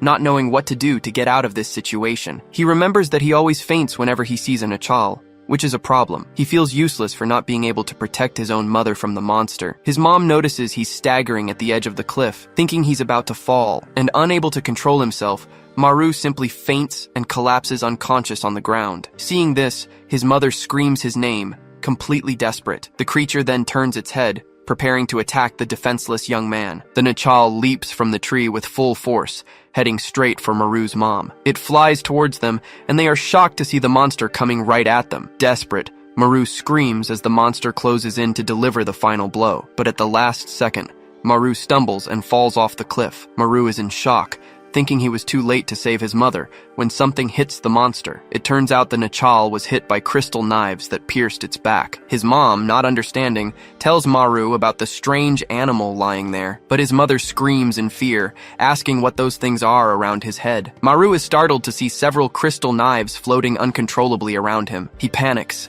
thrashing and screaming about the knives flying near him, but then he remembers, and he realizes this is the power the last Nachal used. He feels a strange pain, as if something is tearing through his body from the inside. With that, a bizarre lump starts to form on his back, underneath his shirt. Suddenly, one of the crystal knives simply sprouts from his back. The other blades now float around him, leaving him completely confused. With a simple snap of his fingers, he discovers he can control the crystals in the air. He then wonders how he can use the Nachal's power and control it so perfectly. In his mind, he remembers that his power was to eat the Nachal so they couldn't heal. But then it clicks, and he realizes he also absorbs the powers of those he eats. Full of confidence, he believes that if he uses this right, he can kill the other monster. The scene changes, and we see the fallen Nachal, wondering why the local team didn't catch it. Just then, a man in a suit approaches the downed agent, who is trembling in fear on the ground. The agent, still recovering from the shock, lifts his head and stares at the mysterious figure. The man asks if he's okay,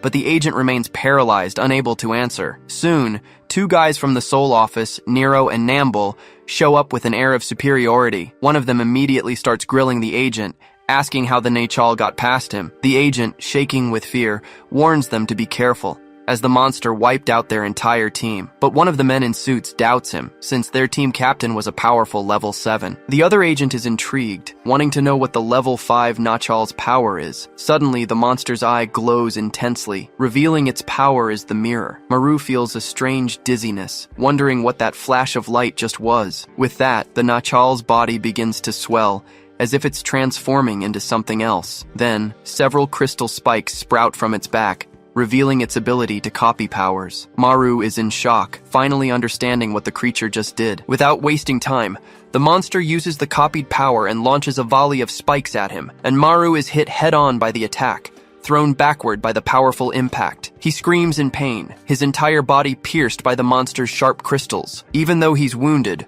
Maru stays on his feet, blood dripping from his mouth. He's shocked to realize the monster just used the same power as him. The Nachal then walks slowly toward him, ready to end the fight. Suddenly, the creature's eye glows once more, copying his next move. Maru tries to rip one of the crystals from his face, but the beast's power does the same to him. He instantly understands that the monster's power is to mirror and copy everything he does. To test his theory, he throws the crystals he had pulled from his body onto the ground. Then, he holds out his hand, making a strange and completely unexpected gesture. He makes a heart with his fingers, leaving the monster completely confused. And just as expected, the Nachal copies the gesture instantly, without even knowing what it means. Maru is disgusted by the sight, finding the imitation bizarre and repulsive. Seeing his mother injured, his father screams her name, worried by the shock, but Maru runs to her, asking if she's okay after all the chaos. The scene reveals that his mother also has a nasty gash on her knee. He remembers that humans don't heal in the dust,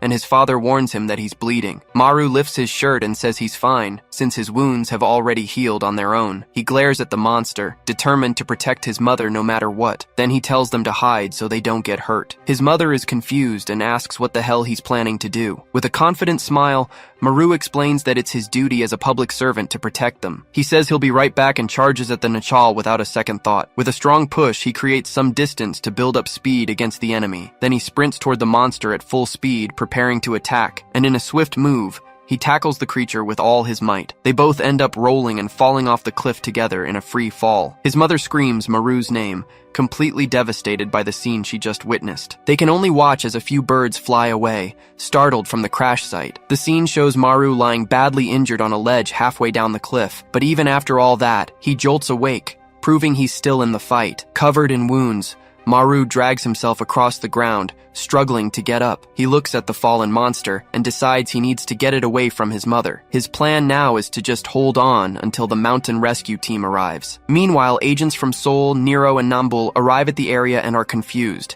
They find the entire local team defeated, surrounded by several Nachal clones. A horde of identical monsters approaches, making the situation even more tense. Nambul is confused, wondering why there are so many identical Nachal all over the place. But Nero explains that the mirror Nachal must have copied the captain's cloning power. The creatures get ready to attack, showing that the fight wasn't over yet. Nero thinks that if they find the original, the clones will disappear, but he doesn't know how to find it. But Nambul doesn't care about strategy and yells that the only way is to kill them all. He then concentrates his energy, preparing a massive attack with his fist. His fist glows with an incredible power, ready to unleash massive destruction. With a single punch to the ground, he creates an explosion that sends all the clones flying. Nero finds his partner's actions completely unnecessary, shaking his head in disapproval. He realizes the original isn't there and wonders where the real monster has hidden. Far away, the real Nachal sucks in the yellow dust, strengthening itself to continue the fight. Then, it spits out several crystals,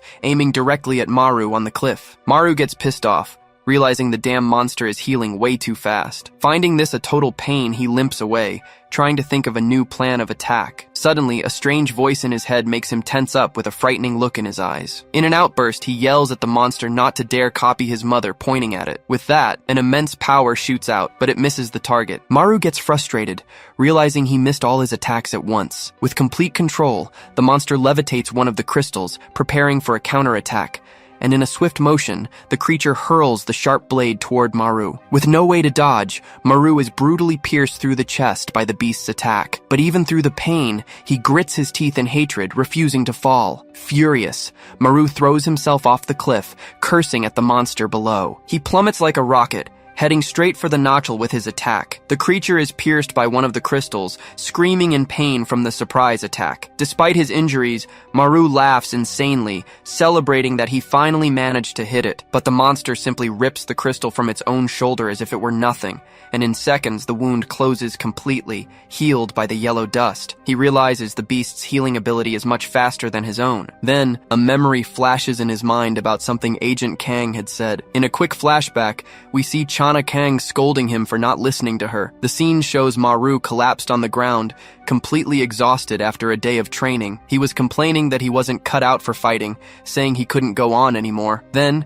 she extends her hand to help him up, trying to encourage him. She holds him tightly, explaining that his problem was his fear of getting hurt, but she reminds him that they heal in the dust, so he didn't need to worry. Even so, he grumbles that it hurts, and that eating the nachal was disgusting. The agent squeezes his hand tightly, and he yelps, apologizing for complaining. Still in the flashback, Maru awkwardly asks if there isn't another way to fight the monsters. Then Chana explains that to kill a nachal, you have to sever the creature's neck. She warns him that his powers aren't lethal, so he's stuck in a support role. But she smiles and says that, on the other hand, no one heals as fast as he does. With that, Chana encourages him, telling him not to be afraid to fight the nachal. Back in the present, Maru wipes his face and remembers he doesn't need to be afraid of getting hurt. And thanks to his devouring power, he now has a deadly attack at his disposal. The problem is that his aim is terrible, and the monster won't stop moving on the rock. He then grits his teeth, thinking that if he can't aim, he'll have to improvise. Just then, the voice returns in the nachal's head, mimicking what it heard from Maru before. Seeing no other way out, he firmly grabs one of the crystal blades. He then throws himself off the cliff once more, plummeting straight toward his target. The two of them spin in the air, and the nachal mirrors the movement, not understanding what's going on. Maru then shouts that if he can't aim at the monster, he'll have to resort to a desperate measure. His idea is to stab himself, forcing the nachal to do the same and kill itself. With a victorious smile, Maru yells that he did it, plunging the blade with all his might. But the monster simply bites the crystal, stopping the blow with its steel-like teeth. Maru is in shock, his final attack blocked in a way he never expected. Then, the nachal seizes the opening and stretches out its giant hand to grab Maru. He's caught by the neck in an instant, starting to suffocate in the monster's grip. The creature pins him against the cliff wall, giving him no chance to react. As it chokes him, his mother's voice echoes, repeating his name in a frightening way. Maru screams in pain, completely overpowered by the creature's might. And without any mercy, the monster slams him into the ground, creating a crater. Fallen and weak, he tries to gasp for air, but he can't breathe at all. In pure desperation, he decides he has to use his power and bite the monster without hesitation. But the nachal's eye suddenly glows, mirroring his next move. The creature then lunges forward and bites Maru's neck with immense force. Maru lets out a scream of pain, completely surprised by the creature's brutal attack. Maru rips a crystal from his back and pierces the monster's neck. He staggers to his feet, gasping, realizing he got a nasty bite in the chaos. But the creature simply swallows the crystal that was stuck in its shoulder. Suddenly, Maru feels a wave of dizziness. Not understanding what's happening to him, he realizes his blood won't stop flowing. His healing isn't working anymore. With that, he collapses to the ground, blood gushing from the wound in his neck. It clicks. He wonders if the monster copied his devouring ability too. Coughing up blood, he panics, not knowing how much longer he can last like this. The nachal simply turns its back and walks away, leaving him there to die alone. But a mysterious voice shouts for him to get up, jolting him awake. The scene cuts to a flashback, and Chana asks how many times he's passed out. He explains that he has panic attacks and can't control them. As he speaks, he clutches his chest, explaining that it feels like he's dying during those moments. But she yells that's all the more reason for him to fight this fear. She warns him that if he doesn't fight back, he won't just feel like he's dying, he actually will. Chana then reminds him that he's the last line of defense, and if he fails, people will die. Back in the present, his father's voice echoes across the mountain, calling for him. His mother searches for him desperately, limping through all the dust. Maru hears the call from below, which gives him a sliver of hope. He takes a deep breath, gathering his strength for one last push. He grips the crystal blade tightly, even as his hand bleeds. The nachal does the same, and the glow in its eye shows it's ready to fight. In his mind, Chana's voice tells him to take the monster down with him if he's going to die. He bites his own lip in anger, channeling all the rage he feels in that moment. Then, with his eyes glowing, Maru lets out a roar of pure fury at the monster. The nachal mirrors his roar, showing it will copy his every move in the fight. Then the two of them run towards each other, ready for the final showdown right there. The creature also holds a blade, perfectly mimicking the weapon Maru is using. But the monster is faster and attacks first, plunging its blade into Maru's chest. He lets out a scream of pain, feeling the full impact of the blow, but in reality, he reveals a sword of light he had hidden up his sleeve. With that,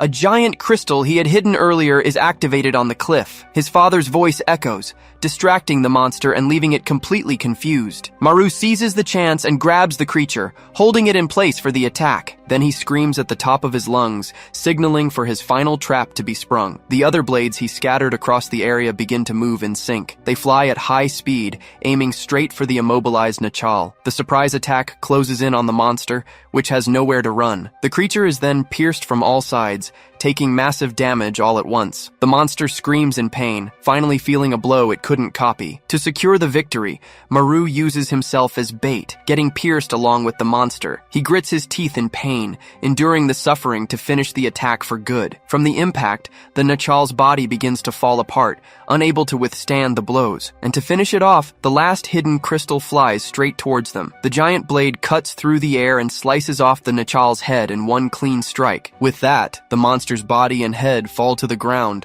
finally defeated. Maru stands, panting and covered in wounds, staring at the creature's body on the ground, but his body is at its limit, and he can't hold on, collapsing in exhaustion next to the monster. With tears in his eyes, he celebrates with relief, having fulfilled his mission. The two bodies now lie on the ground, marking the end of an intense battle. Far away, the Nachal's clones begin to turn to dust, surprising the agents in Seoul. Nambul asks if they caught the original, since the monsters were just disappearing. But Nero explains that no, the real Nachal was killed somewhere else. He then grows thoughtful, wondering who was responsible for such a great feat. The scene returns to Maru as he touches his neck. Maru realizes his wound is now healing since the monster is dead, feeling a sense of relief. He tenses up, thinking he wouldn't make it out alive this time. Then, he decides he needs to find his mother, who must be extremely worried about him. But suddenly, a strange memory surfaces, with a voice telling him to eat something. In his memory, a mysterious figure with a glowing fist showed very aggressive intent. His father's voice in his head screams for him to eat. He then remembers it was his father, telling him to eat something during the attack. Back in the present, the Nachal's body begins to turn to dust, slowly disintegrating. Maru stares at the monster, thinking about the special power that strong creature possessed. Then he realizes that if he eats the creature, he can steal that incredible ability for himself. He remembers a prophecy, one that says a shower of Nachal will invade the earth. Determined, he kneels beside the monster's body, ready to do what he must. Thinking about protecting his mother, he decides that if that's the case, he needs to get stronger, and without hesitation, he begins to devour the Nachal's body in a bizarre scene. Despite his disgust, he swallows a piece of the creature to absorb its power. After wiping his mouth, he decides he'll eat every strong Nachal that crosses his path. With that, his eyes glow intensely, showing off the new power he just stole. The scene takes us to the front of Sacred Heart Hospital, where his mother was admitted. She wakes up in a panic, shouting and asking if she had fainted back in the mountains. Back in the room, she's eating a snack and tells Maru she doesn't remember any of it. He then asks if she really doesn't remember anything, and thinks with relief that this is a good thing. We see a flashback of her terrified, thinking it was too late as she saw a headless monster. The memory shows the creature roaring, but thanks to the yellow dust, she's forgotten everything. Back in the present, Maru reads the news on his phone about the chaos that happened on the mountain. He then warns his mother, telling her to never travel to that dangerous place again. But she explains she went there because someone thought they saw his father in those mountains. Maru turns away in silence, visibly shaken at the mention of his father. It's revealed that his father disappeared in those very mountains because of a Nachal. The scene shifts to a flashback, showing a young Maru, lost and scared in the forest. His face is filled with total panic. He sees blood splattering everywhere from the brutal attack on his father. Then, the traumatic memory shows the giant monster holding his father right in front of him. Back in the present, Maru's expression turns dark as he processes the horrible memory. He's covered in sweat, wondering if that was even a real memory from his past. Suddenly, his mother calls out to him, snapping him out of his trance and making him turn around, startled. She asks what's wrong with him, since he was acting so strangely. With a worried look, she comments that his new job must be very difficult, but he gives a slight smile and says he's getting used to the new routine. The scene changes to his workplace, a typical Korean government building. As soon as he arrives, a furious woman shouts down the hall calling for Officer Han. Hiding, He wonders how the hell she knew he was there. He then peeks out with a smile and gives an awkward, "Good morning." Jiwon Yun is not in the mood for pleasantries and yells, asking where he was yesterday. A smug-looking colleague, Eden Seonwoo, grumbles that the answer is obvious. He continues, saying scornfully that Maru ran away because he was scared of the situation. Embarrassed, our hero can only lower his head and apologize for his absence. But then Chanakang defends him, saying she sent him home because he wasn't feeling well. Maru is completely shocked by the excuse she gave, unsure how to react. Chanakang just stares at him with her red eyes, looking perfectly calm. Jiwon doesn't buy it and asks Chana how she could have forgotten to report it. The tension rises, and Jiwon warns that she's been letting her get away with too much for a while now. Suddenly, it looks like the two of them are about to start a fight right there in the middle of the office, but an alarm sounds, and Chana says it's a level 2 and they'll finish their fight later. Impulsively, Maru shouts for everyone to hear that he's going on this new mission too, and the entire office stops to stare at him. The scene cuts and takes us directly to a mountainous region far from the city. We then see the team hiking up the trail, already out of breath from the long walk. Maru approaches Chana and apologizes, saying she got into trouble because of him, but she replies that he only left because she had said some pretty harsh things. At this, she stops walking and questions him, asking what made him come back to the team. With a determined expression, he replies that now he feels ready to truly fight. Chana gives a faint smile, and particles of golden dust float around her. Heavy footsteps echo through the forest, and a giant silhouette approaches in the dust. At this, the entire team freezes, feeling the ground shake as the monster approaches. Then, a huge and bizarre Nachal emerges from the smoke. The creature stops in front of them and lets out a roar, preparing to fight. Chana then warns Maru not to underestimate the beast, even if it's only a level 2. He remembers that the mountain team was defeated by a much stronger Nachal. Then, Yosuk comments that it was the Soul team that showed up and took care of everything there. He says those guys are incredibly strong, level 7 and up, which leaves Maru shocked. Maru is furious inside, since he was the one who fought like hell to kill that thing. He screams in his mind, wanting the credit, but he can't say a word to anyone. Back to the fight, he points in confusion and asks what the hell the Nachal is doing. It turns out the giant creature is just standing there, rubbing its own armpits. Suddenly, Maru stretches his arm out in front of everyone with a very determined look. He tells Chana and Yoseok to stay back, because he's going to fight this one alone. Chana is completely bewildered, surprised by the rookie's sudden attitude. Yoseok is confused and asks how Maru, a level 1, is going to defeat a level 2, but he replies with a huge grin, telling them to just watch and learn from the master. He then positions himself right in front of the Nachal, which crosses its arms with a defiant look. Maru runs his hands through his hair, concentrating to activate his special ability. A diamond glows on his forehead, and his mirror Nachal powers are finally activated. He thinks that he'll show them how strong he's become, and that he's not completely useless anymore. With that, he starts to imitate the monster, rubbing his arms in a very bizarre way. A disgusting green smoke comes out of him, and the Nachal sniffs it with a strange look on its face. The creature then repeats what it learned, and starts flapping its arms, releasing even more of the stench. Maru himself almost gags on the smell, complaining that the stench is unbearable, but he refuses to back down, yelling that he'll make it pay as he charges forward, his fist glowing. He rushes in to land a blow, while the monster unleashes its foul-smelling attack. Further back, Yoseok can't handle the smell and starts to get really sick from the stench. He shouts that the creature's power is its stinky armpit, and that it's like a chemical weapon. The fumes are so strong that even Chana, who's a tough one, starts to feel dizzy. Yoseok grabs Chana, telling her to snap out of it because she's a level 7 and can't afford to slip up. Maru grows desperate when he sees the monster withstanding his stench attack. He then realizes his plan isn't working and that the team is about to be defeated, but then he shouts that he'll show them his speed and starts swinging his arms frantically. As he does, his feet move at an incredible speed, kicking up dust wherever he goes. He easily dodges the Nachal's attacks, moving much faster than the monster. Then he stops right in front of the creature, staring it down with an expression of pure rage. Sweating profusely, he thinks to himself that he needs to give it his all to win this fight. With that, he unleashes a blast of stinking energy, telling the monster to eat his attack. The creature is hit head-on by the blow, and lets out a deafening scream of pure pain. Unable to withstand the power, the Nachal crashes to the ground, finally defeated. His back turned, Maru takes a deep breath, exhausted after using so much energy at once. He turns around slowly, as his companions stare at him in disbelief. With a victorious smile, he celebrates, saying he finally managed to win the battle. Chana and Yoseok stand frozen, completely stunned by the rookie's display of power. After the fight, the team takes advantage of a cool breeze to wash up in a nearby stream. With a small smile, Chana shakes her hands dry and looks at Maru, curious about his power, but he's still a bit nauseous, recovering after using that disgusting ability. She then questions him, asking if he also absorbs powers when he eats a Nachal. Maru explains that he used the mirror power of the last Nachal to copy the armpit attack. At this,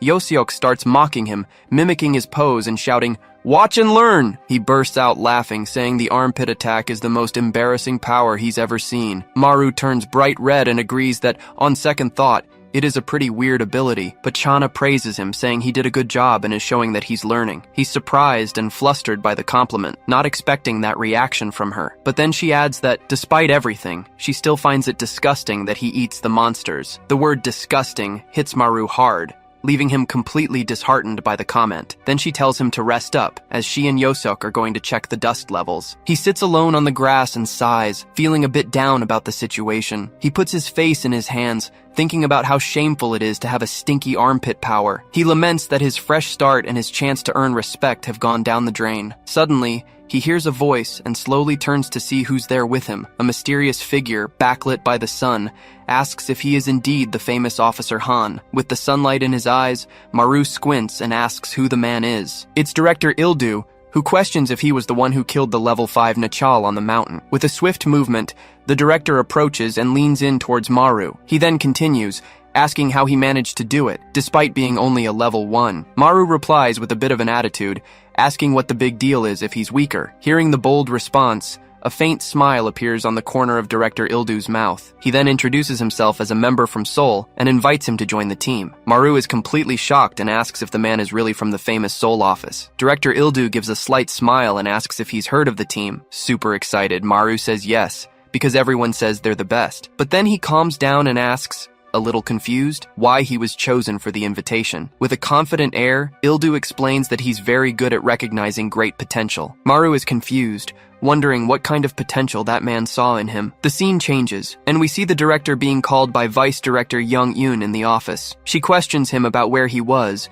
as the important meeting had to be postponed. With a little smile, he reveals he was checking out a rookie who interested him. Young Eun then stares at him and asks if by any chance he was talking about his own son. She continues, mentioning Eden Seonwoo, who's on Maru's team, but he says the kid hates him and hasn't spoken to him since his parents' divorce. The director then explains that it was another rookie who really caught his attention. The vice director asks if he still thinks a rookie caused the incidents with the Nashal. He confirms and tells them to keep an eye on Ganghwa Island, as his gut is telling him something. In a mysterious place, an ancient golden energy emanates from an old, burning altar. This energy travels like dust through a dark corridor, searching for a new host. Then it finally finds a target, possessing the body of a sleeping man. Meanwhile, back at the team's office, the day seems to be going on quietly and normally. Maru has a goofy grin on his face, still daydreaming about Director Ildu's invitation. He celebrates by spinning in his chair, unable to believe that the famous Seoul team wants him, but then he realizes this means fighting only the most dangerous Nachal. On second thought, he decides that safety comes first, and it's better to stay right here. But he quickly gets excited again, thinking he's finally being recognized by the big bosses. Just then, Eden appears out of nowhere and kills the mood,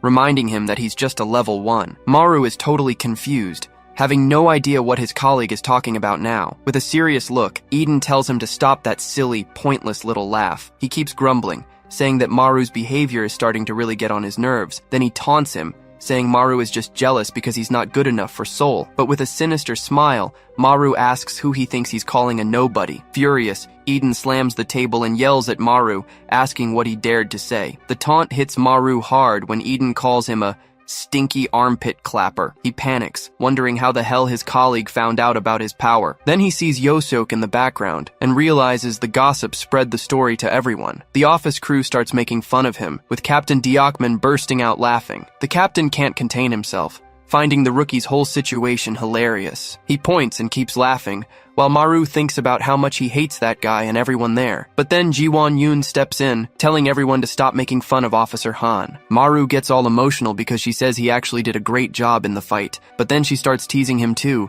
saying he evolved from hiding to fighting. He feels even more down and gives a sideways glance, completely discouraged. Just then, he sees Chana Kong drinking coffee, not caring at all about the commotion. Later, he's alone in the office, thinking everyone there sees him as a loser. He takes out his phone and sees the director's contact info, who asked him to call when he made up his mind. With a determined look, he decides he's going to accept the offer and get a fresh start in Seoul. The alarm sounds and Chana stands up, announcing a level 2 Nachal alert. But suddenly Eden grabs her arm with great force, stopping her from leaving. He firmly states that this time, he's the one going, no matter what. With an irritated look, he thinks he's dying of boredom in this stagnant office. Then he turns to Maru and invites him to come along, since the rookies should stick together. Maru just stares at the invitation, with a look on his face that clearly shows he hates the idea. The scene cuts and takes us back to the mountains, where the new mission is about to begin. There, we see Maru and Eden climbing the trail, already completely out of breath. Eden seems quite excited about the situation,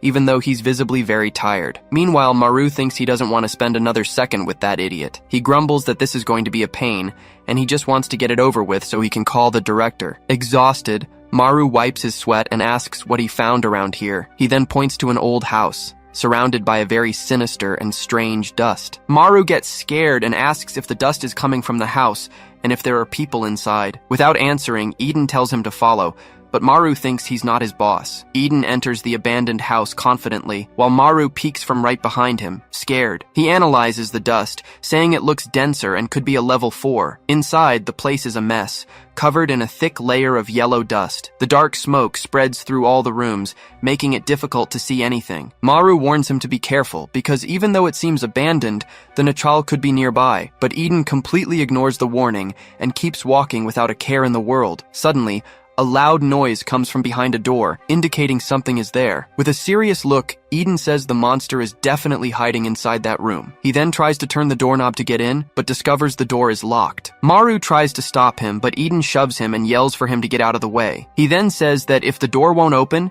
he'll just smash it down and get in. With that, he puts on a black glove and readies his fist, which glows with an intense energy. Maru cringes in fear, screaming and bracing himself for a huge explosion of power, but nothing happens, and Eden was actually just adjusting the glove on his wrist. He makes fun of Maru, who is relieved and celebrates being still alive after the scare. Eden leans against the door to feel the dust and blows away the excess to see. Through the keyhole, he can see a hunched silhouette in the middle of a dark room. The mysterious figure is squatting in the corner, surrounded by a thick yellow dust cloud. Curious, Maru pushes Eden and tells him to let him see what's inside too. He leans against the door and concludes the creature is weak since it locked itself in. But Eden calls him an idiot and warns that the dust is at least level 7. Maru is in shock, unable to believe such a strong Nachal has appeared on Ganghwa Island. Unlike his partner, Eden stretches and says he's getting excited about the situation. With an excited grin, he celebrates that he's finally going to get a real fight. Desperate, Maru runs to the exit, saying they need to call for backup. But when he tries to open it, he realizes the front door is also locked from the outside. He tries to force the handle, but the door won't open at all to his panic. He then bangs hard on the wood, shouting that they're trapped and can't get out. Not understanding anything, he wonders if all of this is because of that mysterious Nachal. Out of nowhere, Eden starts kicking the door. Eden keeps punching the door with all his might, yelling for them to open up. With an insane smile, he calls the creature a hermit and tells it to come out and fight. Maru despairs at the other door, thinking that the psycho is all worked up now. Inside, the creature slowly lifts its head, revealing the face of an old man. He leans against the door, lamenting being trapped with a crazy guy and a Nachal. Suddenly, the monster's head, made of dust, starts floating in the middle of the room. The creature's mouth opens slowly, preparing to mimic the voice it heard outside. Then its face stretches out, and it repeats the word hermit in a bizarre way. The monster's skin deforms even more as it keeps repeating the same word. Eden stares at his hands and realizes he's broken all his fingers without even scratching the door. He's furious, wondering what the hell this door is made of. Seeing this, Maru decides to try his luck and grabs a chair. He smashes it against the door with all his might, only to find that everything in the house is indestructible, from the door to the windows. He then starts to suspect that the Hermit Nachal's power is keeping them trapped here. Defeated, he slides down the wall with no hope of escape. Then he starts to have a panic attack, thinking they've been trapped for an hour already. 2 hours later, he despairs, wondering if the team has forgotten about them. The scene cuts to the office, where the rest of the staff is in a total frenzy. Captain Deokman yells desperately, telling everyone it's an emergency. Ji-won is running back and forth, looking like she's completely freaking out about something. It turns out she remembered she forgot an important training conference in Busan. With that, the office descends into chaos, with everyone working tirelessly against the clock. Chana then slams a key, finally managing to send the files just in time. Chana ties up her hair,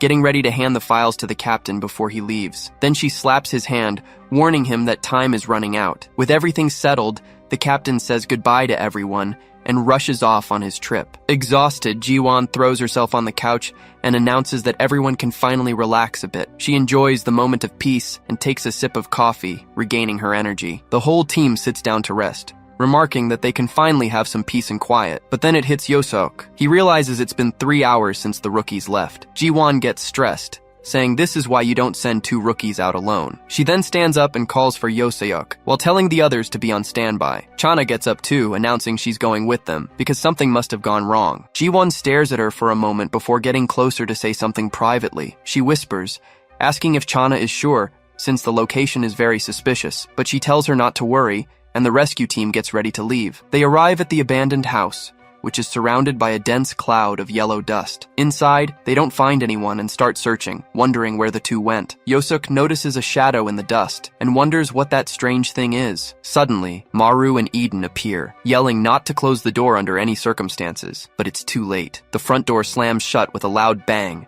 trapping everyone inside. Maru panics, screaming and asking why on earth they came into the house. The 2 rookies collapse on the floor, exhausted, and Ji-won approaches to find out what happened. The scene cuts, and now the entire team is gathered in front of the mysterious bedroom door. Ji-won asks if the nachal isn't coming out, and Maru confirms it's locked in there. Then Chana steps forward and tells everyone to back away, because she's going to handle it. A bizarre weapon, seemingly made of flesh and veins, materializes in her hand. She wields the bright red sword, preparing to break down the door with her power. With a swift movement, she unleashes a massive slash towards the locked door. But to everyone's surprise, the door remains intact, without a single scratch. Yosok's jaw drops, shocked that the door withstood such a powerful attack. Seeing this, Ji-won rolls up her sleeve and announces that it's her turn to try. A bizarre black hole appears on her arm, wriggling like a living spider. It's revealed that Ji-won has the powers of a spider nachal, creating a creature in her hand. She then approaches the door and tells her little spider, Minnie, to go through the keyhole. Carefully, she squeezes the little creature through the hole, praising it for being a good girl. But the plan fails, as the keyhole is too small for the spider to get through. Maru is shocked, finding it incredibly weird how she treats that monster like a baby. At that, Eden tells Yosok to stop watching and show them his powers already, but Yosok explains to everyone that he doesn't have any offensive abilities. Maru taunts him, saying that makes him completely useless on this mission. Annoyed, Yosok tells Maru to use the mirror power he got from eating the nachal, but he replies that he can't see the creature clearly, so he can't activate the power. Completely hopeless, Eden asks if there's anyone left at the office to save them. Ji-won then explains that the captain went to Busan and won't be back until the next day. But then Yosok remembers and says there's still Officer Kim who can help. Suddenly, Ibak Kim himself appears, and the team asks how he got there. With a smile, Officer Kim explains that he just came to see why they were taking so long. The team is shocked, as his presence is so subtle that no one noticed him arrive. He then approaches the mysterious door and presses his ear against it, trying to hear something. Ji-won questions him, asking if he can handle their complicated situation. But out of nowhere, Officer Kim suddenly blacks out and collapses to the floor, unconscious. The rest of the team stands there, looking at him in silence, not understanding why. Maru asks if he's actually asleep, or if this is just some kind of lame joke. But Ji-won says she doesn't know, since she's never seen her colleague use his powers before. Maru and Eden are horrified by her answer, unable to believe their bad luck. He then thinks furiously about how useless everyone on his team seems to be. Suddenly, Ji-won starts clapping her hands, getting everyone's attention. She tells the team to gather around because they need to figure out a way to get out of there, and fast. But Eden retorts angrily, saying they've already tried everything and nothing worked. Ji-won responds firmly, warning that they can't just give up regardless. Then Yosok suggests waiting for the captain, since the monster isn't attacking. Maru is terrified, unable to believe they're going to be stuck there until the next day. The team starts arguing among themselves, unsure of what to do in the tense situation. But Chana stays back with her arms crossed, just silently observing the chaos. Maru finds her silence strange, and wonders why Officer Kang isn't saying anything. Then Yosuk questions why the Nachal is just standing by and what its plan might be. Suddenly, a loud crashing sound startles everyone in the room. She yells that the noise came from inside the room and runs towards the door. With a bang, she slams hard against the adjacent wall, trying to understand the situation. At that moment, her eyes turn red and lifeless, as if she's not in control. It turns out the walls of the house are starting to move and tremble in a bizarre way. A sharp object flies from the ceiling and shatters on the floor, increasing everyone's panic. The entire team panics, screaming that the house is shrinking around them. But then Eden yells that he's finally figured out what the hermit Nachal is doing. With a fixed gaze, he reveals that the monster is trying to do one specific thing, and we see the Nachal's face, as it seems to concentrate on completing its evil plan. The Nachal's hand begins to close, and it uses its power to control the house. Its plan is to close the entire house in on itself. With that, the walls and windows begin to crack under the absurd pressure of its power. The monster wants to be the only thing left, becoming the structure itself. Maru despairs, because if they don't kill the Nachal, they'll all be crushed to death. The entire team stands with their backs to each other, facing the rapidly approaching threat. With his eyes glowing, he wonders what they can do to get out of this situation. The scene shifts to a flashback from 4 years ago, at a quiet little house in the countryside. We see a younger Chana running and happily waving to her grandmother. A little boy and her grandmother call out to her, overjoyed by her arrival. The boy then runs to hug her, and the grandmother smiles at the family reunion. They enter the house, which sits in the middle of a small, well-tended field. That night, as Chana lies down with them, she wishes they could stay together forever. She plays with the boy, who asks her not to forget to visit them during the holidays. Then her gaze turns distant, and she just stares at the ceiling with a blank expression. The boy points to a drawing on the wall, and she scolds him for scribbling on it, but he replies that Grandma likes the drawing and that it's no big deal. With a smile, he explains that it's a portrait of a very happy family. The drawing begins to be covered in dust, signaling the passage of time. Back in the present, the house continues to shrink, and dust takes over everything. Chana mutters, "No," refusing to accept what's happening. With a furious cry, she bites her own arm hard, trying to break free. With the bite, Chana's bizarre weapon emerges from her arm, full of veins and flesh. She then slams the blood blade against the wall, trying to break the barrier by force. But the blow has no effect, and the weapon seems to writhe in pain in her hand. Desperate, she scrapes the blade against the wall, trying to use the friction to gain power. But it's the weapon itself that begins to crack, unable to withstand the pressure of the impact. She then realizes the blade needs more blood and bites her own finger. With that, the weapon grows much stronger, pulsing with red, bloody energy. But the power seems to be too much for her, and she trembles in pain from the effort. Jiwon screams desperately, telling Officer Kang to stop because it's too dangerous. Then Maru runs towards her, trying to stop her from doing something crazy. He reaches her and holds her tightly, trying to pry the weapon from her hand. On impact,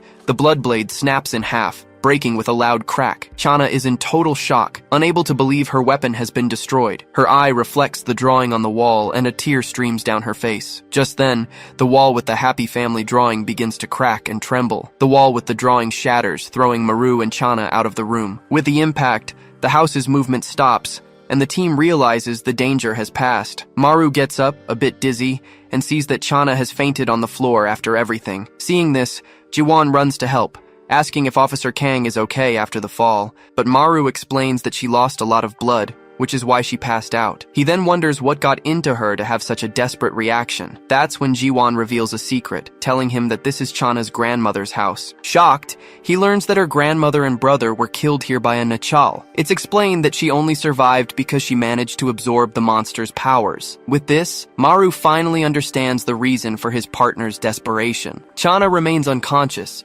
recovering after using so much power at once. Yosuk notes that, luckily, the house didn't disappear completely after the attack. He warns that they need to get out of there before the walls start closing in again. But Jiwon picks up a piece of the wall and asks if they know a certain saying. With a smile, she says that slow and steady wins the race, as she gets an idea. The team takes turns attacking the walls, but the house continues to withstand the blows. With a knife, Eden tries to cut a hole, but the material seems indestructible. He then shouts in frustration, saying it's useless and they'll never get out of there like this. After a while, everyone is exhausted and panting, without any results. Maru finishes his turn and throws the knife on the ground, completely out of strength, but Eden shakes him, telling him to get up because his turn to attack had come again. He gets up, complaining that his arm hurts and he's dying of hunger and thirst. With little choice, he picks up the knife again, ready for another round of strikes. Just then, Chana gets up and grabs her weapon, announcing that it's her turn now. Maru is surprised and says she needs to rest, as she hasn't recovered yet. But with a serious look, she simply replies that it's no problem and she's fine. She then starts hitting the wall, while Maru watches her closely, worried. He takes the opportunity to mention that he heard this was her grandmother's house. Then he says he found it strange that the place was so clean, and that she must take care of it. He says he's waiting for an answer, but she just asks for what? Without stopping. She then reveals that she's waiting for the Nachal that killed her family to return to this place. Maru is confused by her answer and asks how she can know that for sure. The scene shifts to a flashback, and we see a younger Chana trembling with pure fear. She's huddled in a corner, completely terrified of what's happening outside. A gigantic, demonic Nachal with a blood scythe had appeared. Back in the present, she explains that this specific Nachal was very different. In the flashback, we see another creature, a dark silhouette with glowing eyes. The frightening figure approaches slowly, emanating an aura of pure terror. The tear in young Chana's eye reflects the image of that hideous monster. Then the creature's form becomes clearer, looking like some kind of shadow man. She says he was intelligent and had a purpose.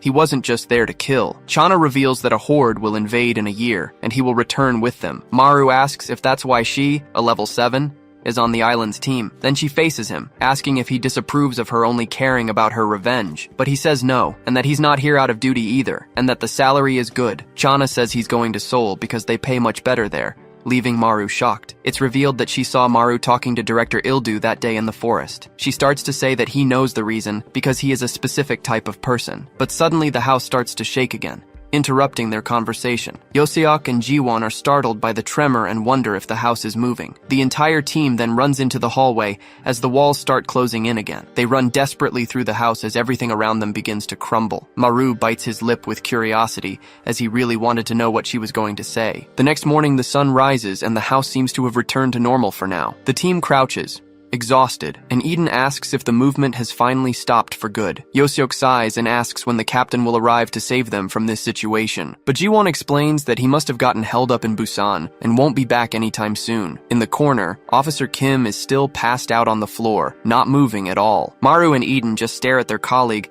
not believing he's still sleeping. He then laments that they're killing themselves to escape, and Kim is just there taking a nap. The team is shocked to see that the house is moving again, and so quickly. Maru turns in a panic and asks if they shouldn't wake up Officer Kim, but then he screams in shock as Officer Kim stands up, his face covered in mold. With a smile, Kim announces that his time-consuming work must finally be ready. Just then, the locked bedroom door makes a sound, as if it's unlocking. Then the Nachal stumbles out, screaming in pain from something. The team surrounds Kim, asking what power he used to pull that off. He explains that his power is mold spores, and that he's the slow assassin. The team celebrates, saying he's amazing, and that they misjudged him the whole time. But Eden cuts the party short, warning that it's no time to talk and pointing ahead. The Nachal is right in front of them, crying and screaming in pain from the mold. Suddenly, strange hand-shaped shadows appear at the front door. Then, several Nachal heads start emerging from the door, all looking the same. The creatures multiply rapidly, forming a horde of monsters in front of them. With that, a crowd of Nachals starts running out of the room, shouting, "Hermit!" Maru yells that it's not a hermit, but a whole gang. He despairs, as they have no idea how to fight so many level 7 Nachals. Without warning, the horde of clones charges towards them, ready to attack. Chana then yells for Officer Nam to hide the team while she prepares to fight. Obeying the order, he activates his power and instantly creates an invisibility field. With that, the entire team is protected inside a barrier, hidden from the enemies. Meanwhile, Chana charges forward alone with a battle cry, heading straight for the monsters. She lands a direct hit on the first clone, using her blade to slice the enemy, but the hallway is too narrow and her blade gets stuck in the wall. Seizing the opportunity, one of them leaps towards her, ready to pounce. She's furious with the situation, realizing the danger she's in. The Nachal opens its mouth to attack, snarling and baring all its sharp teeth. But out of nowhere, Maru-han appears and bites the monster's neck hard. The creature screams in pain and surprise, completely shocked by the unexpected counterattack. With the bite, the monster's body begins to tremble and turn to dust, and in seconds, the clone completely disintegrates in Maru-han's arms. Yoseok screams in desperation, warning that the Nachal is trying to bring the ceiling down on them. But Maru-han won't have it, and his eyes suddenly glow with an unknown power. He shouts and activates a mirror power, sending the dust back up into place. With his hands raised, he manages to hold up the ceiling, preventing it from collapsing. Yoseok is relieved and comments that, despite sounding silly, his plan worked perfectly. But Maru-han warns that he can't move, just as another monster appears behind him. Just then, Eden snaps the Nachal's neck with a single swift blow. He tells Maru-han to hide in the barrier, saying he's just getting in the way. Maru-han gets scared and yells for him to be careful, as the danger isn't over yet, but it's too late, and one of the clones bites down hard on Eden's shoulder. Enraged, Eden is surrounded by several other monsters grabbing him from all sides. Suddenly, beams of light shoot out from him, hitting and piercing the clones around him. That's when the Nachal's true form is revealed. A giant, terrifying spider. The scene shifts to focus on Jawan Yun, who activates a special power in her glasses. Yoseok shouts for Eden to go help Chana, saying they'll protect Officer Han. Without hesitation, Chana charges at the clones, cutting down everyone in her path. Alongside her, Eden joins the fight, and the two of them destroy the enemies in the blink of an eye. They continue to fight relentlessly, carving a path through the horde of monsters. Meanwhile, Maru, Han, and Yoseok watch everything, completely confused by the situation. They even joke that they're doing their part just by not hiding. Using her power, Jiwon realizes that all the clones are coming from the same room in the house. She comments to Maru Han that it's strange, and that there must be something important in there. Taking the hint, he starts running, and Yoseok yells, asking where he's going. Maru-han charges forward, heading towards the room where the monsters were coming from. With a determined look, he shouts for them to let him into the room right now. Chana and Eden look at each other, understanding what he planned to do with this whole crazy idea. With a combined attack, the two of them clear a path through the clones for him to pass. Maru-han takes the opening and leaps over everyone, diving straight into the room. Inside, he spins and creates a whirlwind of energy,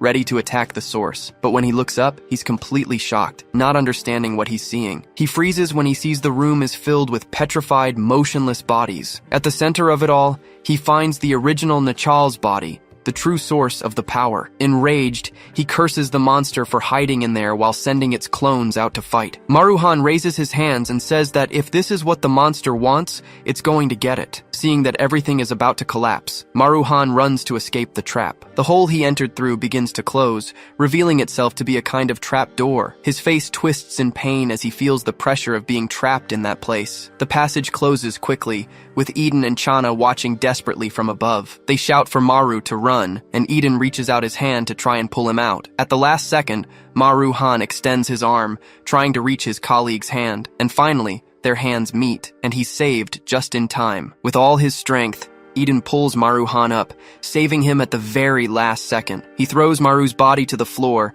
just as the room collapses right behind them. The two of them lie panting on the floor, exhausted after all the tension of the mission. In the hallway, the rest of the team celebrates with relief, shouting that it's finally over. Jiwon and Yoseok praise Maru, saying his mirror power was simply incredible. But Chana just watches the scene from a distance, with a very serious and thoughtful expression. The hallway is now empty and silent, with the dust slowly settling. The scene changes to a flashback, showing Chana having a happy dinner with her family. Back in the present, Maru-han approaches, calling for Officer Chana to talk. He explains that he can no longer use the power since the original Nachal is dead. This means he needs a new source of dust to be able to keep fighting. So he starts eating the monster's dust, leaving Yoseok completely disgusted. After finishing, Maru wipes his mouth, completely ignoring his colleague's reaction. He says it's a good thing there's still dust left in the house for him to use again. With his hands, he starts gathering all the dust from the floor to restore his power. Eden and the others are shocked, not understanding what Maru-han is trying to do. He goes to the wall and starts pushing, trying to fix the hole he made. Maru grumbles that there isn't enough dust, but keeps pushing to fix it. But then Chana stops him, touching his arm and saying that's enough. She thanks him for his help, and the two of them look at each other in silence for a moment. With a slight smile on her face, she seems to have finally found some peace. They both look at the now repaired wall, with sunlight streaming through the window. Her family's drawing is now intact, like a final memory of that place. The scene changes, and we're now at the team's office sometime after the incident. Captain Deokman Go arrives, all excited, saying he's back with a surprise for everyone, but he finds it strange to see the office completely empty, with no one at their desks. He takes off his glasses, wondering where everyone has gotten off to this time. Then he looks towards the break room, thinking the team might be in there. He tries to open the door but realizes the handle is locked from the inside. Suddenly, his phone starts to ring. It's a call from Director Ildu Jong. Captain Deokman answers the call, asking what Director Jong wants with him. On the other end, The director questions why Maru-han refused the offer to join the Soul Team. Deokman then gives a slight smirk, as if he already knew the answer to that question. The scene reveals that Chana and Jiwon were sleeping together, resting peacefully in the room. From this, he concludes that Maru refused because he felt at home with the team. The scene cuts with a quick blow, like a flash from a violent memory. Maru's body is then torn apart by a dark power, completely trapping him, and a desperate voice screams his name, echoing amidst the chaos of the vision. But the scene flashes back 7 hours, showing Maru-han yawning sleepily. He walks to work, wondering how he came to hate his job so quickly. His feet feel heavy, as he's still exhausted from the fight against the Nachal. Suddenly, a horn honks and he looks back with an annoyed expression. A white luxury car stops right in front of him, drawing everyone's attention. Inside the vehicle, Eden Seonwoo stares at him with his typical look of superiority. A quick flashback shows Eden and Chana yelling for him to run and save himself, but Maru approaches with a fake smile, asking for a ride to work. With a cold expression, Eden simply tells him to screw off and get lost. Then he speeds off, leaving Maru behind, fuming at the situation. Shortly after, Yosuk walks up and comments on the car, finding the whole thing very strange. The two walk together, agreeing that Eden has the worst attitude ever. Yosuk remarks that Eden might be handsome and rich, but his personality ruins it all, and he probably has no friends. They both burst out laughing, but Maru thinks to himself that, deep down, he's really jealous of the guy. The scene then changes, showing the front of the team's office on another workday. When they arrive, they sneak in, giving a half-hearted good morning to everyone there. Just then, Captain Deokman greets him excitedly, calling him a level 7 Nachalist. Maru is completely confused, asking the captain what this level 7 thing is all about. Then Jiwon explains that he devoured a Nachal of that level, congratulating him on the achievement. Excited, the captain gives him a hard slap on the back, saying he's leveled up really fast. Despite the pain, Maru is happy, as he feels like he's finally getting some recognition. Yosuk comments that his devouring power is incredible, since he's the only one who can grow. With renewed spirits, Maru slams his fist on the table, filled with new determination. But Eden kills the mood, telling everyone to stop chatting and get back to work. Maru gets annoyed, feeling that Eden hates him now that he's gotten stronger. Yosuk tries to calm him down, touching his shoulder to get him to let it go. Suddenly, Chana appears behind him and asks to speak with him alone for a moment. Chana goes to a vending machine on the rooftop, getting something for both of them. They sit on a bench, and Maru asks what she wanted to talk to him about. She seems a bit awkward, but thanks him for what he did at her grandmother's house. He says it was nothing, but then she mentions that she's sure of one thing now. She gets closer to him and says she now understands what she felt when she met him. Maru's heart races, and he starts to think she's fallen for him, but she actually reveals that she always knew he wasn't a level 1. He's completely confused, not understanding what she's talking about. She explains that his healing and devouring powers were too strong for a rookie. Then, Chana asks him to think about whether he'd ever encountered a Nachal before all this. He thinks it's impossible, wondering how he could forget such a significant event. Suddenly,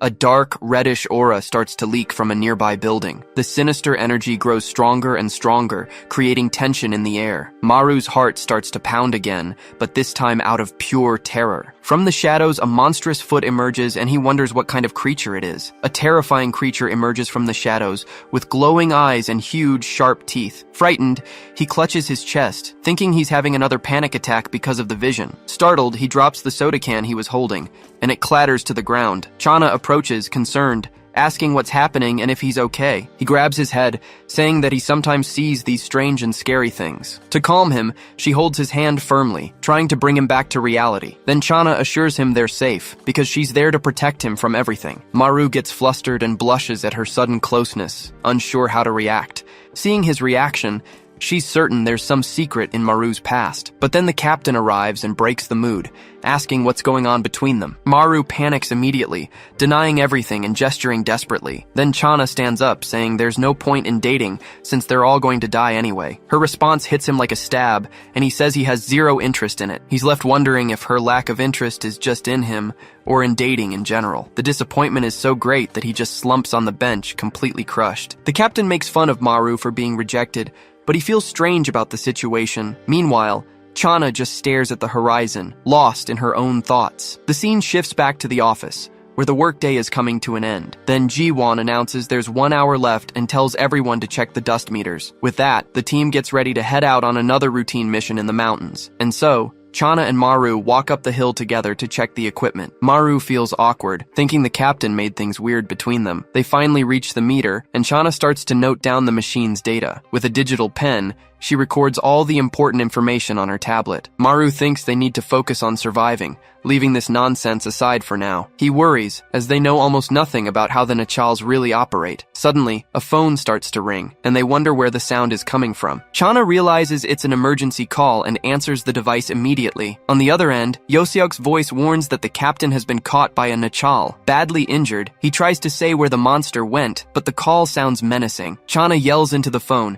desperately trying to talk to Officer Nam, who doesn't answer. She hangs up, unable to believe what just happened, leaving Maru confused. Chana explains that a Nachal defeated the captain, who was a level 10, shocking Maru. He warns that the monster is heading their way, and the two prepare for a fight. At that, Chana draws her weapon, knowing this enemy is strong enough to defeat a veteran. A strange silhouette appears in the dust, slowly approaching the pair. They're on high alert, watching the creature step out of the shadows right in front of them. Then the Nachal reveals itself, a bizarre figure with a hole in its head that says hello. Maru and Chana are in shock, as they've never seen a monster like this be able to speak. The creature then bows, asking if they would be open to a conversation. Maru-han is in shock, unable to believe a Nachal can actually speak. But then Chana explains that this is a language Nachal, a very rare type. The creature then extends its hand, saying it doesn't want to fight, just talk peacefully. Maru, still suspicious, asks what they could possibly talk about right now. Chana warns him not to speak with the monster,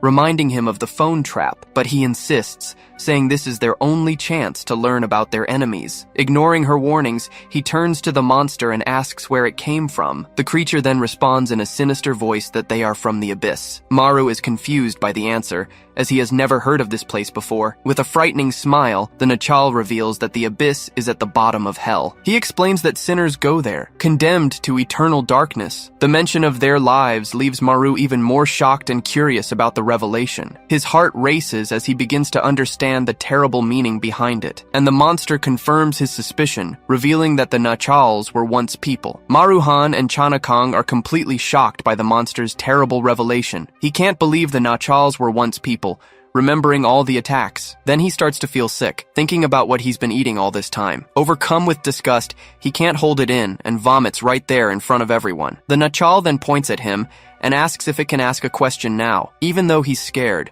Maru-han asks what the bizarre creature's question is, but then Chana grabs his arm, trying to stop him from continuing the conversation. She yells at him to stop talking to the monster, warning that it's dangerous. Chana says it might seem polite, but they shouldn't trust it at all. She remembers that it was the one who attacked her friends, and she prepares to strike back. With a swift movement, she creates a blood scythe, ready to start the fight. Seeing the attack, the Nachal raises its hands and asks her to stop, as it doesn't want violence, but she doesn't listen, and leaps towards the monster, ignoring the warning. With a precise strike, she moves in to cut the creature down without a second thought. Just then, the monster reveals that killing it won't make up for her brother's death. Chana freezes in midair, shocked by the monster's revelation about her brother. But the Nachal stops her blade with a single finger, saying it will explain why, and with a smile, it says the boy's death is all her fault. Her heart pounds at the accusation, while Maru desperately screams her name. The scene cuts to a flashback, showing the moment of the monster's attack in the past. It's revealed that her younger brother stood in front of her to protect her. Even though he was scared, the boy shouts for his sister to run away from there right now, but the monster strikes him head-on, piercing his chest with a fatal blow. A young Chana crawls on the ground, desperately trying to get to him. She holds him in her arms, watching her brother die right in front of her. His hand goes limp, showing it was already too late to save him. Heartbroken, she screams in pain, unable to believe the terrible loss. Back in the present, Chana is in shock, blood dripping from her mouth. The monster continues to taunt her, causing her to fall to her knees, too weak to fight. Seeing her condition, Maru rushes to help her, shouting Officer Kang's name. Maru manages to catch Chana before she falls, shocked by what happened. He realizes she's been stabbed in the heart, and the bloodstain keeps growing. Maru looks at the monster, not understanding how it attacked, since he saw no movement. But the Nachal ignores the situation and invites him to continue their conversation, but he refuses. Angrily, Maru kneels beside her and tells the creature to shut up right now. Then he stands up furious, shouting that the monster has no right to talk about her. With a punch full of hatred, he hits the Nachal's face with all his might. The impact is so strong that the monster is thrown far away, crashing hard onto the ground. But Maru doesn't stop there and gets ready to continue the attack without letting up. Just then, the Nachal taunts him, reminding him that he's the one Chana rejected before. Hearing this, Maru stops mid-swing, realizing he can't move. Suddenly, an invisible attack passes through him as fast as a shadow in the dark. He feels a sharp pain in his heart, as if he's been stabbed in the same place. Outraged, he shouts that he wasn't rejected, spitting blood from the pain. With his vision blurring, he thinks he didn't even have time to get to the broken-hearted part. Wounded, Maru-Han tries to convince himself that he just admires her strength and calmness. But Chana is crying on the ground, lamenting that she failed as an older sister to her brother. Hearing that, he's in shock, with blood running down his mouth. Then he spits out a lot of blood, realizing it's some kind of broken heart attack. The Nachal picks up a rock, commenting that emotions make humans very weak. It approaches, saying it never felt that, not even when it was still human. Then the monster yells at Maru, asking why he isn't answering. It understands that feelings prevent them from winning, and that's why the captain lost. The Nachal then gets tired of it and raises the rock, ready to end everything at once. Desperate, Maru thinks that only a psychopath with no emotions could save them now. But suddenly, the rock is stopped in midair by a completely invisible force. With the impact, the Nachal's body begins to crack and shatter all over. A black-gloved hand appears out of nowhere, calmly touching Maru's shoulder. It's Eden, who asks with contempt why the level 1 is lying on the ground. Maru is relieved, recognizing the team's psychopath, their salvation. Eden grabs Maru by the collar, telling him to stop smiling, but the Nachal says the attack just tickled. He's surprised to see the monster is still alive after such a powerful blow. The creature then cracks its neck back into place, saying its vocal cords are strong. Then the Nachal calls them low level, saying they need to try harder to beat it. Enraged, the two prepare to fight together, cursing the talkative enemy. Maru-Han and Eden Seonwoo finally come face to face with the Nachal in the middle of the desert. With his chest wounded, Maru-Han warns that the monster uses memories to attack the heart, but Eden arrogantly ignores him, telling him to just sit back and watch the show. Annoyed, Maru-Han thinks his colleague is as crazy as the monster and decides to root for him. Then, Eden begins to stretch, cracking his knuckles and preparing for combat. His strength is so immense that he starts to crack the ground with just his movements. The Nachal attempts a mental attack, saying that Eden's famous father would never respect him, but he keeps moving forward, unfazed, crushing a clone of the monster in his path. At that, the creature reveals that Eden's mother took her own life, exposing his trauma. Hearing this, Eden's calm expression finally falters, showing he's been hit. A quick flashback shows the tragic scene he witnessed in his childhood. Maru-Han is shocked, as he never imagined what had happened to his colleague. He realizes he misjudged him, thinking Eden was just a spoiled rich kid. Seeing that Eden has his limits, Maru-Han thinks maybe it's better if he steps into the fight himself. But he stops, surprised, when he notices that Eden is completely frozen in front of the monster. Eden cracks a sinister smile and questions the monster, asking what the problem was. Then he charges forward, yelling that it wasn't his fault his mother was weak. With a cold gaze, he declares that in this world, only the strongest survive. The Nachal laughs, saying that in that case, Eden is the one who won't survive in the end. It continues the taunt, claiming that Eden is even weaker than Maru. This unexpected comparison leaves Eden completely shocked and speechless for a moment. But suddenly, Maru-Han throws himself in front of him, intercepting the monster's attack. The Nachal's sharp tongue pierces Maru's arm, who managed to protect his partner. Even injured, he says he finally understood how the attack worked. He explains that the monster distracts you with trauma, then attacks with its sharp tongue. At that moment, Chana Kong appears in the blink of an eye and lands a precise slash. She slices off the Nachal's tongue, making the creature scream in pain and agony. With the situation under control, she turns and asks if the two guys were okay. Chana strikes a pose with her hair flying, looking like an action movie hero. Maru-Han is completely smitten, thinking she was the coolest woman in the world. Maru-Han mentally scolds himself, thinking it was no time to be drooling over her. Seeing his colleague still in shock, he shakes him hard and yells for him to wake up. But Eden kept repeating that he was weaker than Maru, leaving the rookie confused. At this, Maru lets out a small laugh, realizing the veteran was jealous of him. To get a reaction, he starts kicking the fallen Eden, telling him to forget the monster. Maru then yells that he's great, but that Eden was much better and stronger. Hearing the praise, Eden's expression changes, and he finally seems to snap out of his trance. He gives a smug smile, saying Maru was level 1 and very easy to manipulate. With the team regrouped, Eden suggests they finish off the monster before it gets dark. Maru watches the Nachal and warns they can't get close with its tongue around. Channa then steps forward,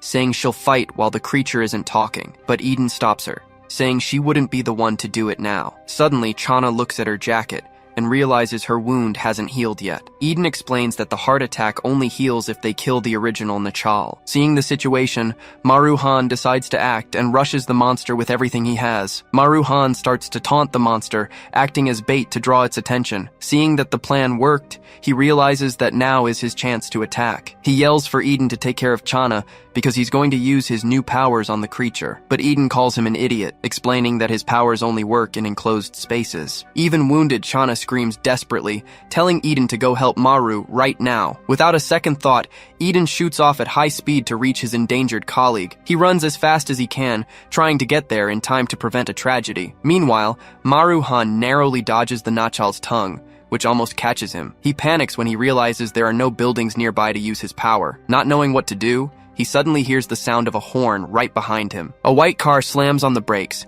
kicking up dust and stopping beside the path. Eden opens the door and yells for Maru to come, offering an unexpected escape route. Maru then throws himself into the car. Eden slams the car door shut, sealing the space for their plan to work. At this, the Nachal charges furiously, ready to destroy the vehicle and catch its prey. From the monster's point of view, the car seemed like an easy trap to break. But from inside, Maru-han shouts, drawing the Nachal directly to him.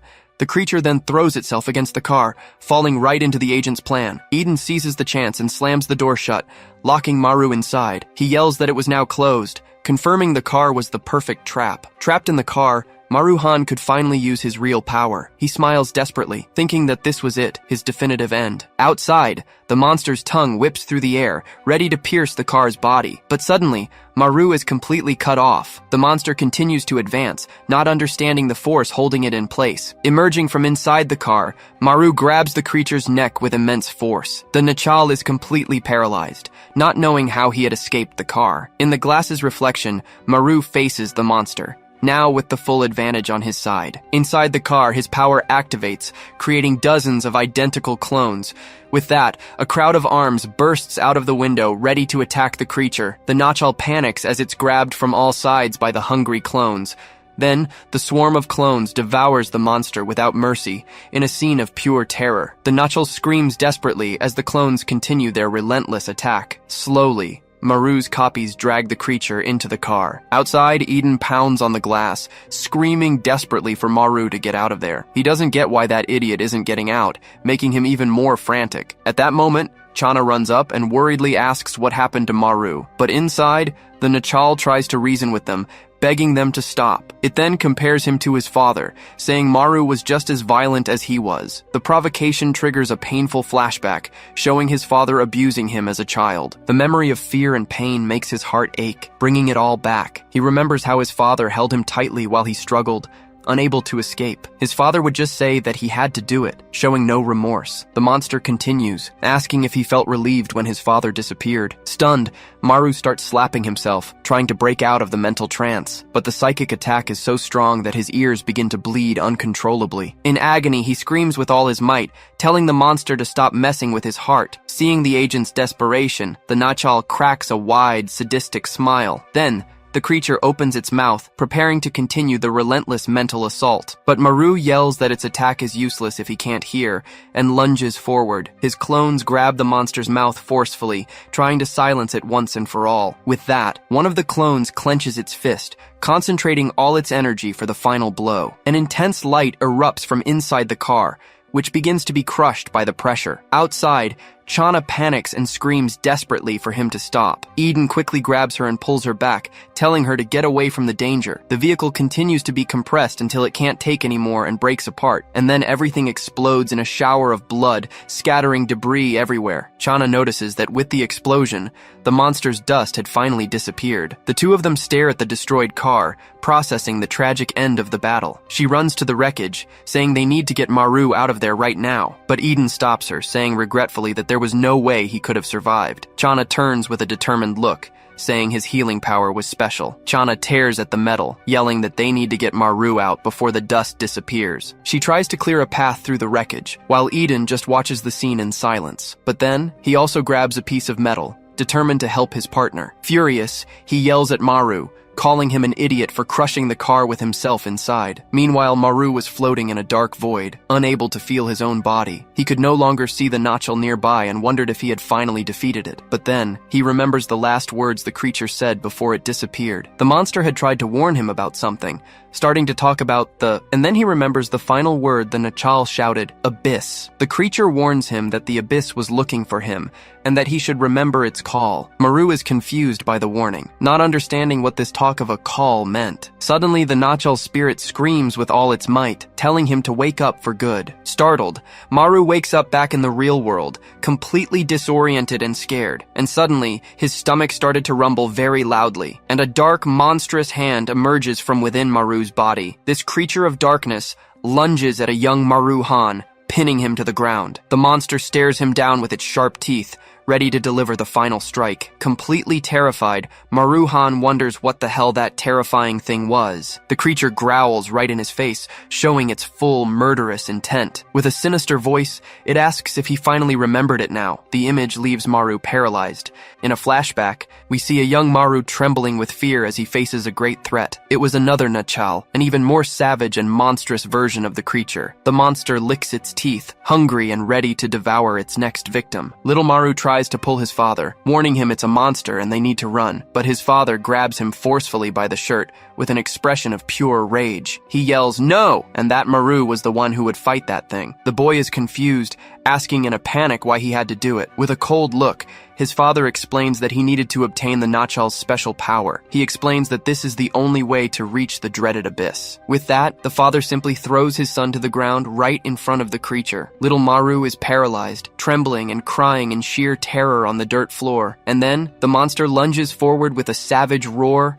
attacking the boy without mercy. Back in the present, Eden notices there's still a bit of dust left and decides to use it. He tries to throw the dust on the car, but it seems there's too little to heal Maru. Desperate, Eden runs to the wreckage to try and do something to help. But inside, Maru Han's body was completely crushed and bloodied. Eden and Chana look at the scene in shock, unable to believe the destruction they see. Regretfully, Eden says they were too late, as there was no more dust to heal him. Chana kneels beside the car, while Eden turns his face away, having lost all hope. But she doesn't give up and grabs Maru's hand, asking if he can still hear her. Suddenly, his hand squeezes hers tightly, leaving Chana completely surprised. They watch in disbelief, seeing that something strange was happening to his body. He was creating his own yellow dust, just like a Nachal. At that, his bones and muscles begin to reconstruct at an absurd speed. And then, Maru stands up, fully healed, with a fierce look and glowing eyes. Eden and Chana are shocked, as Maru is almost completely healed in seconds. But right after healing, he simply faints and collapses onto the floor. The boy starts drooling, and they realize he's snoring loudly, fast asleep. They just stand there in silence,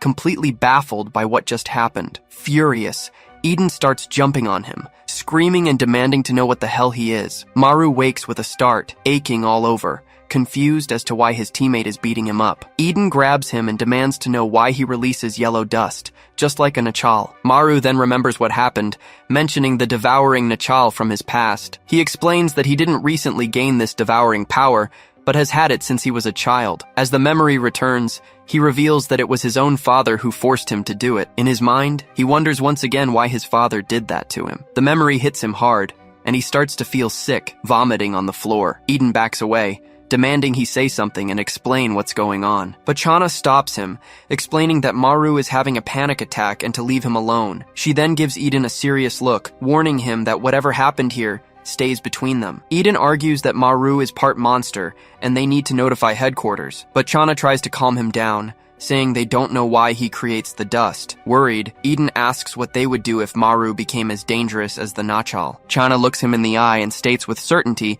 that she trusts Maru and that he would never do that. Eden turns his back to them, still unsure what to think of the situation. He then pretends not to care, saying he doesn't give a damn what happens to the rookie. Eden takes a step forward, but still glances sideways at the scene, watching everything. Despite her earlier confidence, Chana now wonders if she can really trust him. The scene shifts to the next day, and we see a tired Maru dozing off on the subway. He thinks about the devouring Nachal and wonders if he's turning into a monster too. A tear rolls down his cheek as he feels more and more lost. But suddenly, he sees his own reflection as a monster in the glass and is terrified. He stumbles and falls backward, startling all the other passengers around him. A familiar voice asks what he's doing, telling him not to act weird on the subway. It's Officer Nam, and Maru apologizes, saying he thought he saw something. Maru tries to ask his colleague for help, but he's immediately cut off, with Nam stating he doesn't talk to people from work. He's upset, as his colleague was the only one he felt comfortable with. But suddenly, Yoseok's phone rings, and he answers a call from a friend. The scene changes to a bar,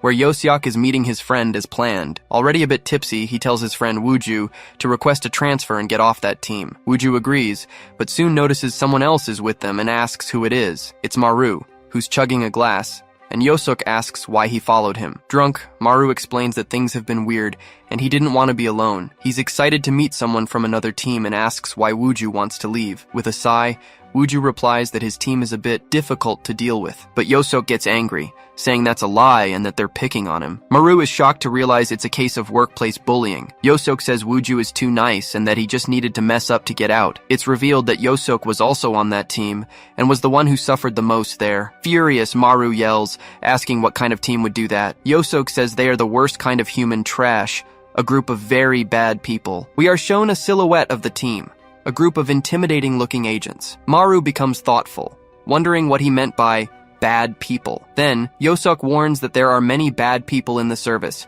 as dangerous as any Nachal. He remembers Eden's concern about the risk of him becoming a monster. With this, Maru grows fearful, wondering if that will happen to him too. The scene changes, and we see Maru carrying his drunk friend Wooju on his back. He complains to Yoseok, asking how much further they have to go. Then, they finally arrive at their destination, the friend's parents' noodle shop. Yoseok says they just need to drop Wooju off, and then they can finally leave. But as he opens the door, he freezes, completely paralyzed and shocked by what he sees. His old team, the same one that bullied him, is all gathered inside. Without a second thought, Yoseok turns and runs, desperate to get away. But in his haste, he slams right into a tall, strong man at the door. The man smiles, saying they were looking for Wooju and ended up finding Yoseok too. Without hesitating, the red-haired man lands a brutal punch on Yoseok's face. He stomps on Yoseok's head, screaming that he should have requested a transfer quietly. The brute keeps kicking him, saying he'll pay for trying to screw them over. But then, Maru-han grabs him by the arm,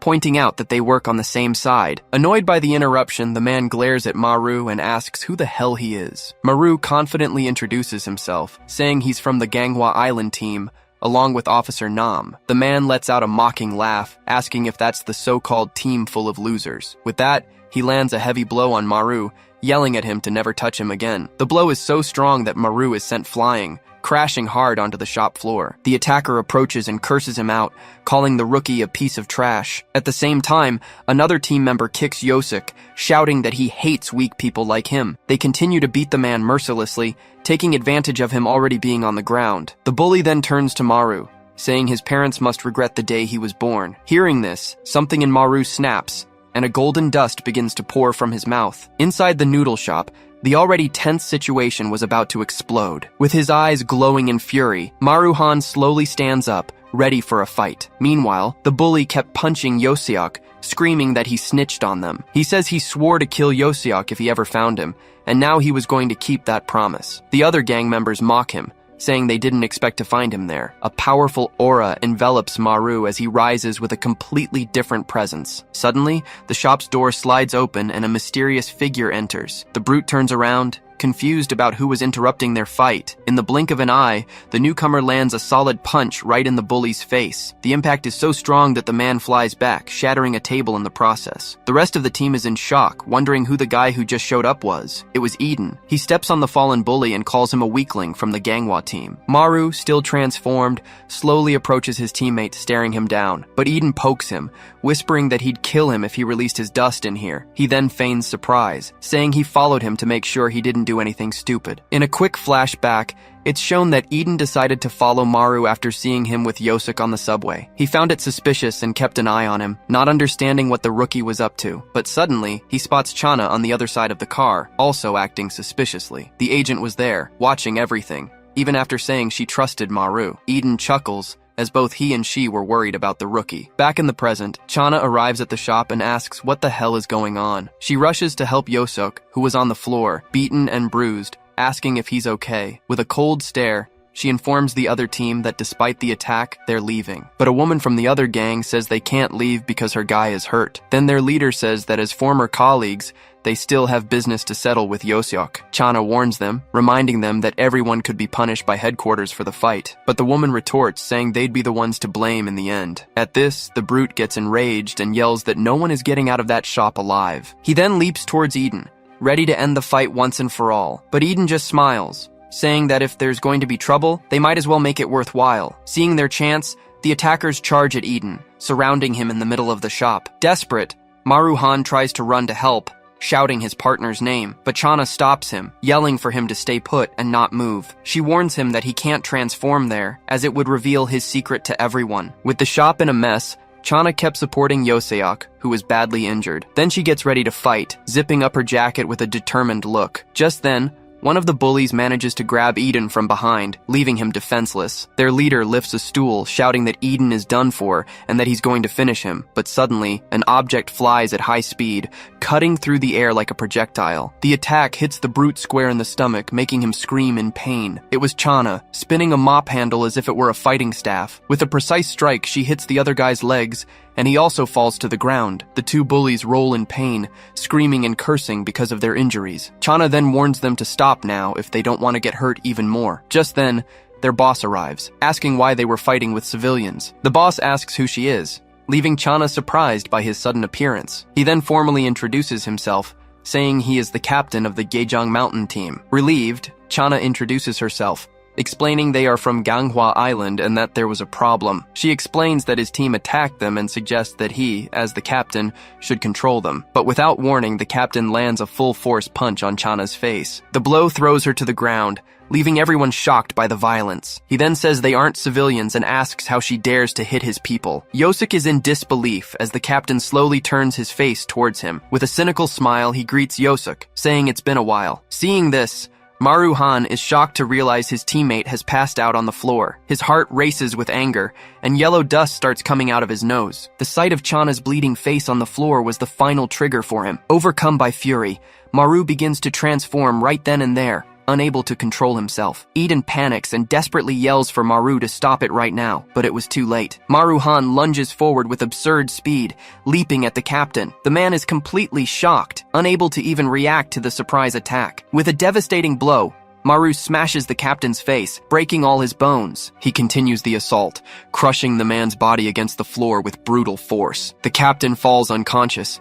as a cloud of dust rises from the point of impact. With golden dust floating around him, Maru reveals his wildest side. The other team is paralyzed with fear, not understanding the rookie's sudden transformation. Even Eden is confused, wondering where all that dust was coming from. Worried, Maru rushes to Chana to see if she's okay after the hit she took. She wipes the blood from her nose and scolds him, saying she told him not to use the dust. He apologizes, explaining he couldn't control himself because he got angry when they hit her. Maru chuckles, but the dust on his hands shows he was serious. Suddenly, the captain gets up, sniffing the golden dust with a crazed look in his eyes. He's amazed, having never seen anyone create yellow dust without being a nachal. With a sinister smile, he faces Maru and asks how he's able to do that. With a fake smile, the captain invites Maru-han to join his team. At that, Maru remembers what Yosuke said, that they were the worst kind of human trash. With a look of contempt, he refuses the invitation, saying he would never join them. The captain then pretends to be disappointed with the answer, finding it all a great pity. But right after, he breaks into a sinister grin, warning them that now he can't let them go. He points to the dust in the air and proposes an official fight between the two teams right there. The man shouts that he was tired of only fighting nachals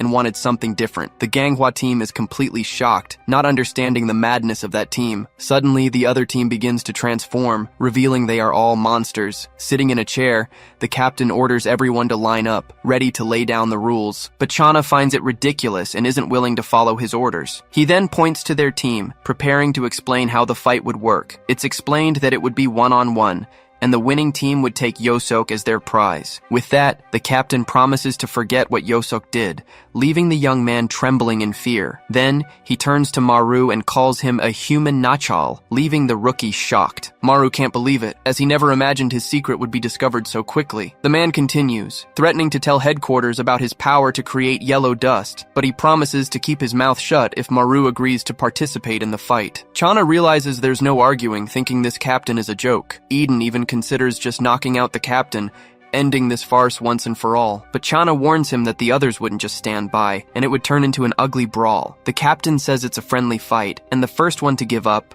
loses. And with a cynical air, he adds the rule that killing is forbidden. The Ganghwa team is disgusted, unable to believe the captain's audacity. But Eden takes off his cap, revealing an excited smile on his face. He says if that's how it is, they'll fight, as he's always wanted to face another Nachalist. Maru gets annoyed, saying he's just like the others, only thinking about fighting. But to everyone's surprise, Chana agrees with Eden, saying they should fight. However, she gives an order, telling them to stall for as much time as possible. Maru doesn't understand the plan and asks why they need to buy time here. With a serious look, Chana says they'll see, and asks who's going first. Eden steps forward, saying he'll go as he can't stand waiting any longer. On the other side, the captain asks who from his team will start the first fight. The man in sunglasses steps forward, revealing a bright yellow eye. In the reflection of his eye, the silhouette of a frightening monster is visible. He explains that his power is to break his own bones to attack his opponents. At that, the wooden man offers himself, saying he'll be the first to fight. He clenches his fist tightly, and his arm transforms into a deadly weapon. With a sadistic smile, he says he's been wanting to beat up Eden for a long time. The wooden man launches his attack, but Eden dodges the branches with great ease. He then cracks his knuckles with a confident air, unfazed by the enemy's power. Mockingly, he asks if that's all he's got, as the branches disintegrated in the air, but the monster smiles and manages to grab his arm, revealing a new ability. He explains that he also controls the broken branches, trapping Eden completely. The branches tighten around his neck, trying to suffocate and immobilize him. The attacker warns that he's powerless now since he can't even move a finger. Then he asks with a smile if Eden is going to surrender like a coward now, but Eden replies that he can still break something, even while all tied up. With absurd strength, he begins to break his own jaw from the inside. Using the bones as weapons, he breaks free and charges full force at the monster. In an instant, he grabs the enemy's neck, turning the tables completely in his favor. With a cold gaze, he asks what he thinks about starting by breaking a few vertebrae. And then he uses his power, shattering the monster's spine with a single touch. With a broken spine, the wooden man's legs give out and he collapses to the ground. Eden holds him firmly, telling him to stay on his feet and not pass out yet. With a cruel smile, he warns that now it's his next turn to be broken. He tightens his fingers, but the wooden man screams in panic and tries to break free. Before he could do anything, Chana grabs his arm, stopping the attack. She yells at him, warning that if he kept going, he would end up killing the guy. The agent then declares the fight over, saying they won the first round. The wooden man starts vomiting from the pain, writhing and screaming on the ground. The captain just watches the scene, thoughtful, and with a calculating look on his face. He then accepts defeat and asks who will be the next to fight them. Chana slaps Eden on the back, complaining that he overdid it and didn't stall at all. With that, she steps forward herself and asks who the next challenger will be. The man with the yellow eye explains that she's an iron naturalist who uses her blood. The captain then chooses the woman on the team, saying she's the perfect opponent. She stretches, preparing for combat and showing off her defined muscles. Without hesitation, she rips her own shirt, revealing her body and a terrifying power. It's revealed to us that her power was to use her own ribs as sharp blades. Chana then proposes that they don't use their blades, as it would be too dangerous. But suddenly, the woman's ribs emerge from her back, forming giant claws. With an air of contempt, she says she doesn't care, and prepares to attack. At high speed, she charges straight towards Chana, ready to strike. Chana panics and bites her own arm, using her blood to create a sword. The two blades clash with a metallic sound, and the sword fight begins. Chana manages to defend herself, but the enemy's claws were much more resistant. In a swift move, One of the claws veers off and cuts through the air, heading straight for her. The blow hits her square in the stomach, opening a deep and dangerous gash. Desperate, she realizes that fighting head-on like this would get her nowhere. So, Chana takes advantage of an attack and throws herself backward, creating distance between them. With a push, she stomps hard on the ground, using all of her speed. The enemy defends with her claws, blocking her vision and waiting for the next attack. Chana approaches from behind and delivers a light cut, just to make her opponent retreat. With a precise movement, Chana manages to scratch one of her opponent's claws. Using the distraction, she unleashes a flurry of cuts, leaving the enemy gravely wounded. The woman falls to the ground as her colleague worriedly asks if she's okay. Chana approaches and apologizes, saying she tried to hold back during the strike. Eden and Maru celebrate the victory, saying she stalled for exactly 10 seconds. Chana confesses that she's never fought a person before, as she's used to killing Nachals. The trio from Ganghwa Island gathers, observing the opposing team's reaction. The man with the yellow eye is shocked, as he thought they were just a bunch of weaklings. The captain then realizes that now only Maru Han is left to fight for their team. But Chana interrupts, saying it's 2-0 and the battle is already over. The captain denies it, as he only watched everything because he wanted to see Maru's power in action. He then says the next fight is the main event, and it will be worth 3 points. But to everyone's surprise, Maru Han accepts the 3-point proposal on the spot. He sets one condition,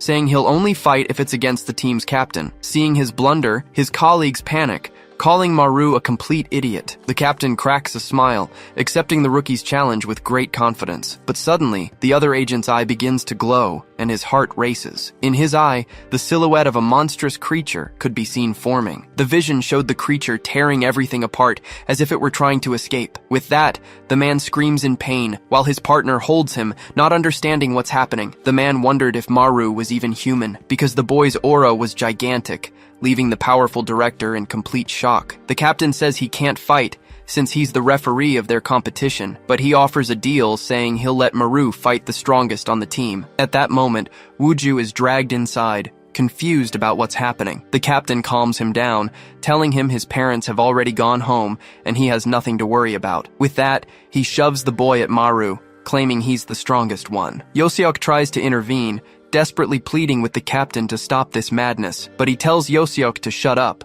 warning that he'll take care of him later. Then, he promises to let Wuju transfer if he can fight well now. Maru and Wuju stand face to face, preparing for the fight that would decide everything. Suddenly, Maru feels something strange, as if he's losing control of his body. He wonders if this was the power of the last Nachal he devoured in the forest. The monster's power begins to attack Wuju's mind with insults and past traumas. The boy can't take the pressure and starts crying, swallowed by the memories. As this happens, the boy's memories are expelled, affecting everyone around the store. Maru feels a spasm, realizing something terrible was about to happen. Without control, Maru feels he's going to say something horrible, that his tongue is about to become a knife. In the monster's voice, he reveals that Wuju felt happy he wasn't the target of the bullying. The boy is in shock, never expecting his darkest secret to be revealed. Maru continues the attack, desperately trying to stop, but the power is too strong. His sharp tongue strikes Wuju, piercing the boy's chest before he can react. He rushes to help,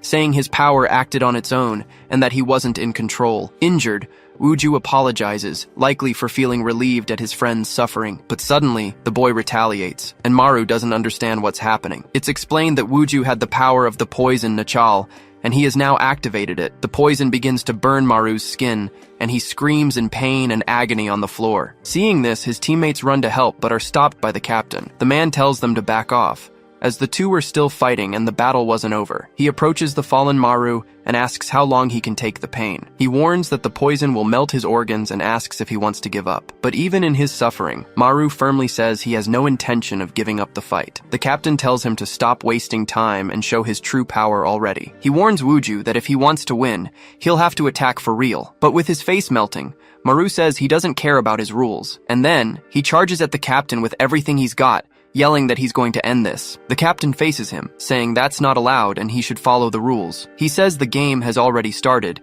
and he can't just attack the referee. With a swift move, the captain tightens his own tie, yelling, 8 times. Suddenly, an invisible force slams Maru to the ground without him understanding why. The others on the team are also knocked down by the same force, unable to react. Even the members of the other team are affected, falling to the ground and feeling the weight. Eden despairs, feeling like she can't breathe under the pressure. On the ground, Yoseok struggles to breathe, feeling his lungs being crushed. He warns the others to breathe slowly, as that was the captain's power. It is revealed he was level 9, and his power was to control gravity. With everyone on the floor, the captain says that now, things were just how he likes it. The captain approaches the fallen Maru, finding the whole situation very interesting. He notices the poison has already healed and wonders how he did it so quickly. With an evil smile, he decides to increase the gravity only on Maru. The pressure crushes his spine, making the boy spit blood and scream in pain. The captain analyzes the dust, realizing that the more pain he feels, the more dust he creates. He then concludes that the nachal that gave Maru his power must be very special. Maru is confused by the word special, not understanding what he meant. He remembers that the monster he devoured had eyes, unlike the other nachals, but he struggles to get up, thinking he needs to deal with the situation first. With great difficulty, he decides he needs to use the power of the language nachal. He tries the attack,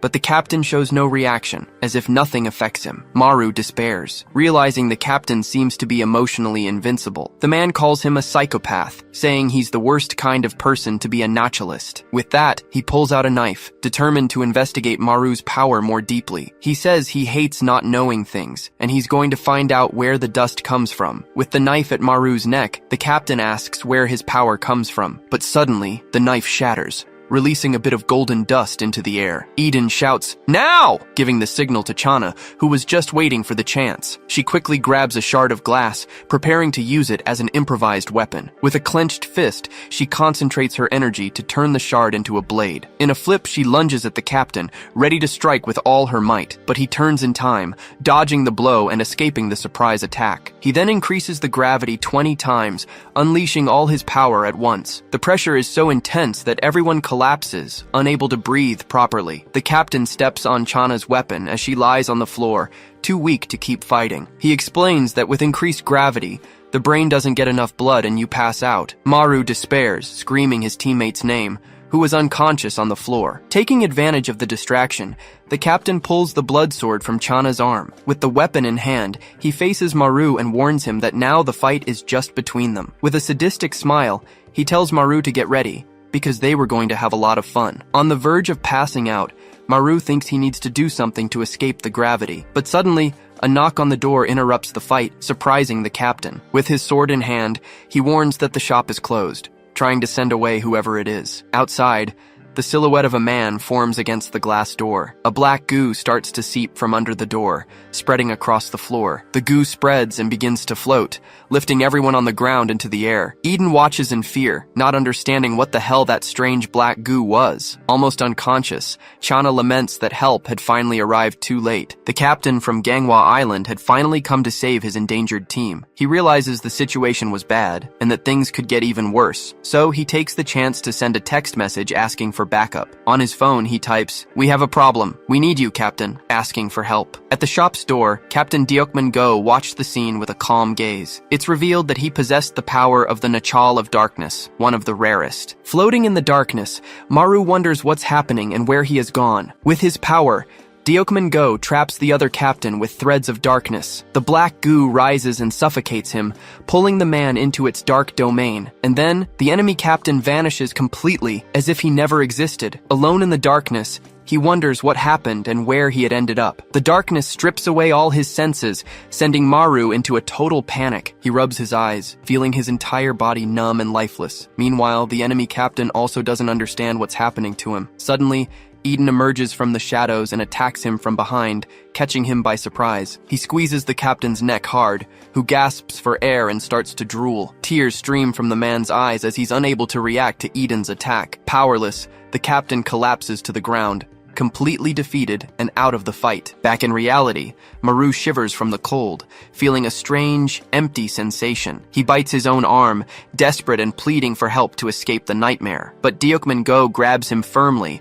telling him to stop it right now. With his dark hands, the captain throws Maru to the ground, breaking eye contact. Then, he rips out his own eye to complete his ability, and places them back in his face. The darkness then spreads through the room, and the captain's power dissipates into the air. With the power broken, the captain lifts his head, feeling immediate relief. Everyone else is on the floor, completely unconscious. The captain approaches Maru, noticing the yellow dust has finally vanished. His colleagues get up, and he tells them they managed to hold on until the end. He then turns and asks why they didn't tell him about Maru's power. With an angry look, he says they must be tired of their jobs. Chana lowers her head and apologizes, admitting they were wrong to hide it. She asks if the captain thinks he can handle the other team alone now, but he says no, as the situation had already gone way too far. The scene shifts to a large building, showing the special agent's headquarters. In an interrogation room, several agents were watching Maru Han from a distance. He was strapped to a chair, handcuffed, and watched like a dangerous criminal. With his head down,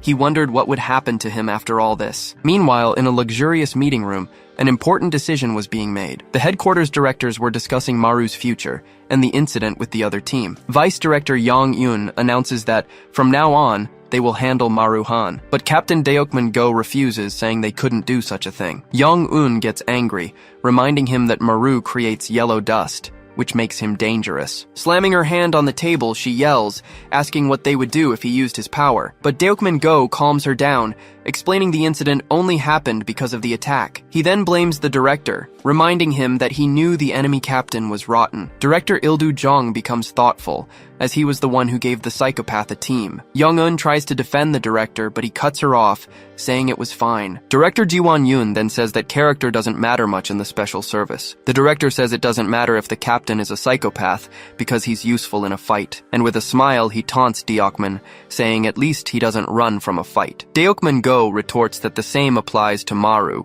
who is also essential. He adds that these two can keep an eye on Maru, surprising everyone. The director then asks if he will take responsibility if Maru loses control. Deokman agrees without hesitation and gets up to leave the boring meeting. But the director asks Eden to stay, as there were more matters to discuss. Eden hesitates, but eventually agrees and stays behind as the others leave. Ji-won-yoon looks at the director, her expression showing her concern for him. Outside, the team reunites with Maru, who has been released from interrogation. He desperately asks what happened and why Deokman was wearing that tie. The captain informs them that the three of them will be on probation with a pay cut. Maru starts to cry, lamenting the cut to his already small salary. He continues, saying they got off the hook this time, but there won't be a next time. Director Jong was watching everything, and Eden realizes he's more frightening than he looks. Back in the room, Ildu asks what they would do if Maru lost control again. And with a serious look, he questions if Eden would have the courage to eliminate his colleague. Eden is shocked by the request, staring at his father with a look of rage, but then he starts to laugh, mockingly asking if he was serious. He says it's a joke, and that after 20 years, this was all he had to say. At that, his father orders him to sit down, warning him it was an order from his director. The director then explains that Maru Han can no longer be seen as a normal Nachalist, because a human who creates his own yellow dust is no different from a true Nachal. The scene changes, and Ildu concludes that Maru could very well be their enemy. The scene opens on the building where Maru Han is currently living. He realizes what it means to be watched, and he grows desperate. His place is a mess, and he thinks that even the dorms weren't this dirty. Then, he opens a door and finally finds the person who was there. Suddenly, Deokman shows up and tells Maru he'll be living with him. Maru is terrified, wondering why the guy has to be shirtless. Angry, he kicks the man, yelling at him to at least put on some pants. But the man grabs him and says they'll be working and hanging out together all the time. The scene changes, taking us to the special public service office. At work, Maru feels someone insistently poking his head from behind. He turns around with a forced smile, asking how he can help. Then, Ji-won-yoon threatens him, telling him not to release any dust in the office. Yoseok explains to the others that Maru releases dust when he's stressed. Furious, he stands up and shouts, asking who put him in this situation. In the end, he just sits back down, letting out a long sigh of frustration. Ibok Kim notices what happened and asks if that was dust, making Maru tense up. Just then, the muscular colleague lunges forward and grabs his face, yelling for him to open his mouth. He forces Maru's mouth open, asking if he releases yellow dust when he sighs. Annoyed, Maru walks away, complaining that he can't even breathe without causing a panic. In the hallway, he runs into Eden Seonwoo, who thinks Maru is no different from a Nachal. With a cold gaze, Eden concludes that Maru might as well be an enemy. Maru turns around with a disgusted look, still reeling from the earlier commotion. Then he finally snaps, yelling and asking if Eden wants to fight him too. But Eden coldly replies that he doesn't even think about him, leaving Maru in shock. He finds that strange and wonders if Eden is okay, since he always provokes him. Fed up with everything, Maru turns around once more, ready to yell at everyone there. But he's interrupted by the arrival of Officer Chana Kong with a new recruit. Chana turns to the rookie, telling him to let her know if he has any questions. Suddenly, she approaches Maru and asks to see his eyes, surprising him. He gets all flustered but assures her that he won't release any dust. Chana tells him not to take how the team is acting personally. She says it's because they can't protect him if that happens again. Maru feels awkward with her touch, but replies that he understands the situation. The scene cuts to the empty office, with Maru working alone at his desk. He leans back in his chair, complaining that he's now stuck in the office. Meanwhile, the printer starts running, printing out several documents. As he picks up the papers, he understands what the captain meant by not letting it happen again. Suddenly, he hears a noise and turns around, realizing he's no longer alone. Just then, Nambul and Nero enter the office, looking anything but friendly. Confused, Maru turns and asks who they are, not understanding the unexpected visit. But without warning,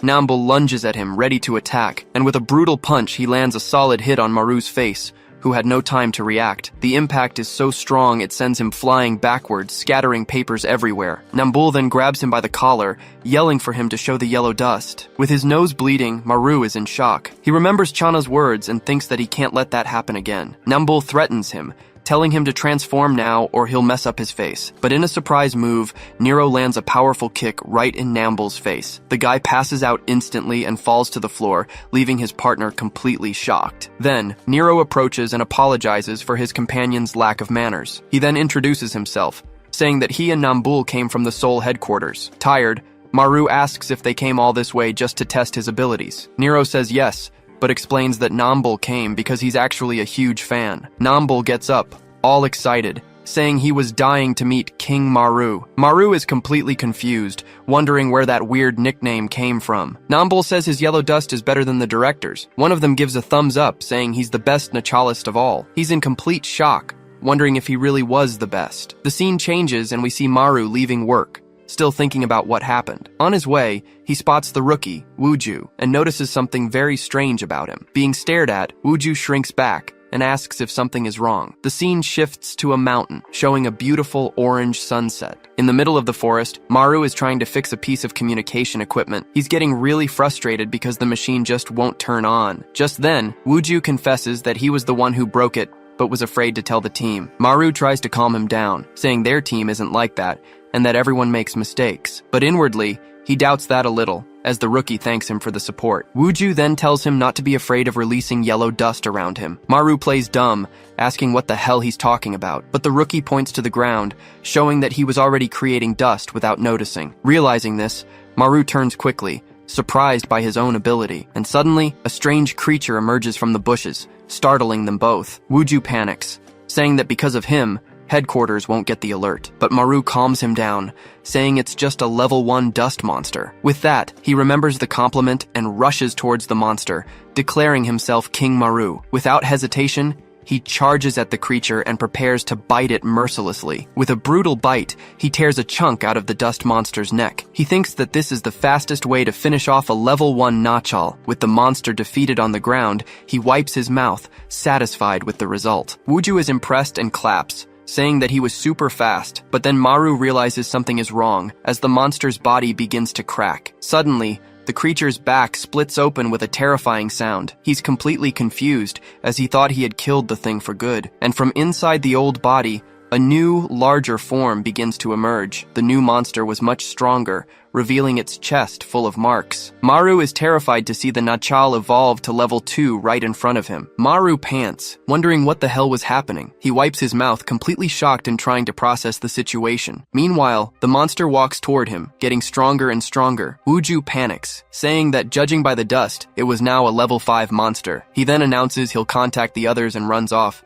desperate for help. But Maru sees the danger and yells, warning him to watch out for the monster behind him. The creature charges at an absurd speed, flying toward Wooju to attack. In the blink of an eye, the monster is in front of him, winding up a powerful punch. But suddenly, he unleashes his poison power, blocking the Nachal's attack. The creature screams in pain from the impact, its chest completely destroyed. Maru is in shock, realizing the monster was changing form again. He understands that the Nachal turns into a cocoon when it takes fatal damage. And right in front of him, the stone cocoon begins to crack, revealing its new form. The shell breaks, and from inside emerges an even stronger, more muscular creature. Maru finally realizes this was a rare evolutionary type Nachal. Wuju notes that the monster is already at level 6, making Maru tense up. He thinks about level 6, but then notices an important detail about the monster. The bubbles on the creature's chest burst with each evolution, and he sees the pattern. From this, he realizes the Nachal's final form could reach a terrifying level 10. He decides the situation is too dangerous, and that he needs to get Wuju out of there. So Maru says he'll distract the monster, telling him to get the rest of the team. But Wuju becomes desperate, saying he can't fight a level 6 alone. With a confident smile, Maru calms him down, saying he's stronger than he looks. Wuju runs off shouting his name as Maru turns to face the monster head-on. He moves forward, thinking that because he ate the Nachal's flesh, something inside him has changed. Now, if he's fatally wounded, he'll also become much stronger, just like the monster. He leaps and prepares a powerful punch, concentrating energy in his right hand. But the monster dodges with agility, and Maru realizes it's gotten even faster. With no time to react, he's hit with a brutal blow to the stomach. On the ground, he feels the pain and realizes the creature has also become much stronger. Lying on the ground, he realizes he needs to evolve if he wants to win this fight for good. But the creature attacks him again, a blow that sends him flying violently. He feels all his bones breaking and knows it was a fatal wound. But to his surprise, he looks at his chest and wonders why he isn't evolving. Then he realizes he's healing too fast to activate the Nachal's power. With the monster ready to strike, he understands there's only one way out. Angrily, he gets up and yells, telling the bastard to finish him off. The Nachal obeys, preparing an energy attack that looks like the final blow. But Wuju comes running back, shouting for him to be careful, but Maru tells him to stay away. Ignoring the warning, the rookie spits a strange green liquid at the monster. The venom hits the creature's back, which begins to smoke on contact. Wuju watches intently, hoping his attack will have some effect. But to his despair, the monster turns slowly, without a single scratch. He's shocked to see that his venom had no effect on the creature, and without wasting a moment, the Nachal lands a devastating punch right in the rookie's face. Furious, the monster begins to mercilessly beat the rookie with a flurry of punches. Wuju's face is completely destroyed by the blows, blood gushing everywhere. Seeing this, Maru lunges forward and grabs the monster from behind, ready to strike. With a look of pure rage, he bites the creature with all his might. He rips off a piece of the monster, which screams in pain from the surprise attack. The creature backs away, feeling the pain of the bite, its body covered in blood. Maru then rushes to help the rookie, worriedly asking if he's okay. He doesn't understand and asks Wuju why he didn't go down the mountain. The rookie blames himself, saying he couldn't run away because he's too cowardly and timid. Even injured, he tells Maru to escape and get help, not wanting to be a burden. But Wuju faints, and Maru realizes his healing is slow and he can't abandon him. He understands he can't call for backup and needs to handle this alone. With that, he prepares to fight, taking off his tie and facing the Nachal. The monster petrifies, and Maru notes there are only 3 evolutions left. Determined, he charges and punches the monster, knowing he can't let it reach level 10. He thinks he needs to destroy the monster before it can break out of its cocoon. With a flurry of punches, he finally manages to break the stone shell, but inside, he finds a bizarre mass of flesh that is still writhing. Seeing this, Maru realizes the creature was still in the middle of its evolution, so he decides to eat the core, thinking that would leave only 2 evolutions. But the monster attacks him with a blow that pierces straight through his chest. From the violent impact, he spits up a lot of blood, feeling the pain of the wound. Maru falls to the ground with a huge hole in his chest, seemingly at his end. Then, the newly evolved Nachal stands up, observing the damage it has just caused. But suddenly, Maru's body also begins to petrify, just like the monster's. He looks at his hand and smiles, having finally managed to start evolving. But the Nachal gives no quarter and grabs him by the face with immense force. The creature lifts him into the air, preparing to finish him off once and for all. The monster then throws Maru's petrified body far away. Even with skin of stone, he feels the impact, and his face begins to crack. Then, the creature ignores him and charges with full force toward Wuju, who was running away. Seeing this, Maru panics as he watches the Nachal head toward Wuju. The impact sends Maru's body flying, causing a huge explosion. Already petrified, he slides down a ravine, slamming hard into a tree. His stone head begins to crack, showing that the evolution is complete. And suddenly, the shell shatters, and he emerges from within, breathless and renewed. Covered in sweat, he focuses on the monster that was still chasing poor Wuju. He yells for Officer Kim to hang on,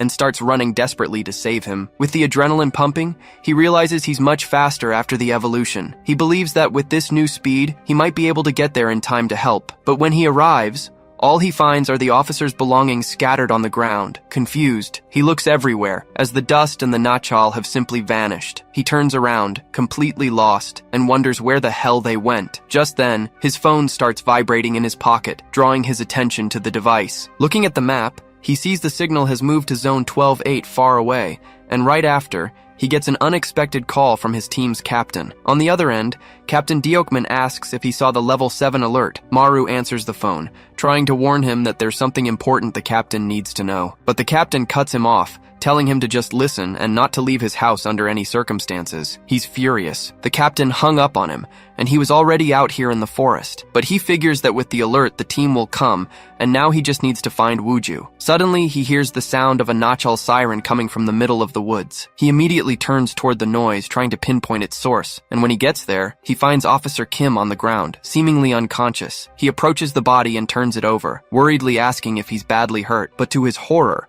all he sees is a bloody hand on the ground. The rookie's body was completely mangled, lying in a pool of blood. He's in shock, unable to believe what he's seeing, completely paralyzed. Desperate, he grabs the body and screams that he needs yellow dust now. He begs Wuju to open his eyes, pleading for him not to die in his arms. With his face covered in blood, the rookie no longer seems to react to his shouts, and without strength, Wuju's hand falls to the ground, signaling it's too late. Devastated, Maru embraces Wuju's lifeless body in a moment of pure anguish. With an empty gaze, his expression fills with a silent, dark rage. Using his torn shirt, he covers Wuju's body as a final farewell. Now, shirtless and with his body scarred, he exudes an aura of vengeance. Meanwhile, someone is approaching the area, rushing up the mountain. It was Chana Kong, who reports on the phone that she's already at the foot of the mountain. In the car, the captain replies that he's on his way to assist with the mission, but suddenly the alert on his phone escalates to level 9, sending him into a panic. He warns Chana not to fight alone under any circumstances and to wait for him. Just then, a strong tremor shakes the forest, catching Chana by surprise. In the city, residents look towards the mountain, wondering if it was an earthquake, but the alert rises to level 10, and she realizes it's because of the yellow dust. The captain despairs as a level 10 Nachal has appeared on Gangwa Island. At the office, the team panics. A disaster will happen if they don't stop the monster. In another car, Eden Sionwoo yells at the driver to step on it and go faster, but as luck would have it, they hit a red light, getting stuck in city traffic. Meanwhile, Chana runs through the woods, thinking she has no time to wait for backup. She has to stop the Nachal before it reaches a populated area. Suddenly, she stops running, sensing a presence right in front of her. Through the dust, she spots a silhouette and thinks she's finally found the creature. But it's actually Maru who appears, leaving her completely surprised. He yells desperately, telling her to stay away and go back to the city right now. Chana is confused and asks what he's talking about and when he got there. Maru then approaches, insisting that she turn back and leave. He shouts that he will fight the monster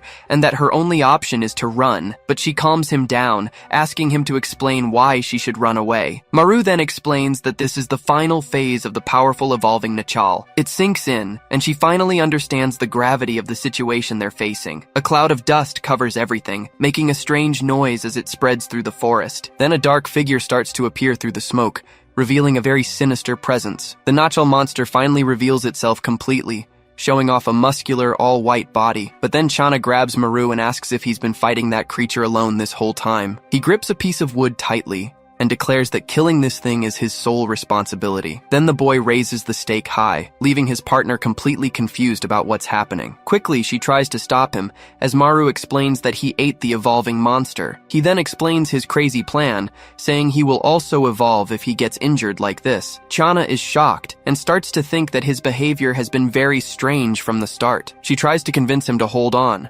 asking them to wait for the rest of the team to arrive, but the protagonist doesn't even listen, insisting he doesn't need anyone's help right now. At this, the girl loses her patience and screams, asking if he's gone crazy and wants to kill himself. The boy just raises his arm resolutely and states that he doesn't care at all if he dies. Suddenly, he plunges the wood into his own chest, sending blood spraying everywhere. Chana ends up covered in blood, screaming in despair at his bizarre action. Maru falls to his knees, while Chana watches not knowing how to react. Then a huge curtain of dust rises again, hiding what's happening in the forest. The girl is left in total shock, unable to believe the madness she just witnessed. She looks at the fallen bodies and realizes that the boy has repeated this sacrifice several times. But the biggest question is how he managed to drive that stake through his own heart. Suddenly, the Nachal monster appears behind her, but Chana prepares to strike back quickly. But Maru grabs the Nachal's arm, stopping the punch. He then gets up, facing the enemy, showing he still has the strength to keep fighting. And Maru starts to squeeze the Nachal's fist even harder. He makes a rough move and rips the Nachal's arm off. Then his expression changes completely, his gaze becoming bizarre and blood-filled.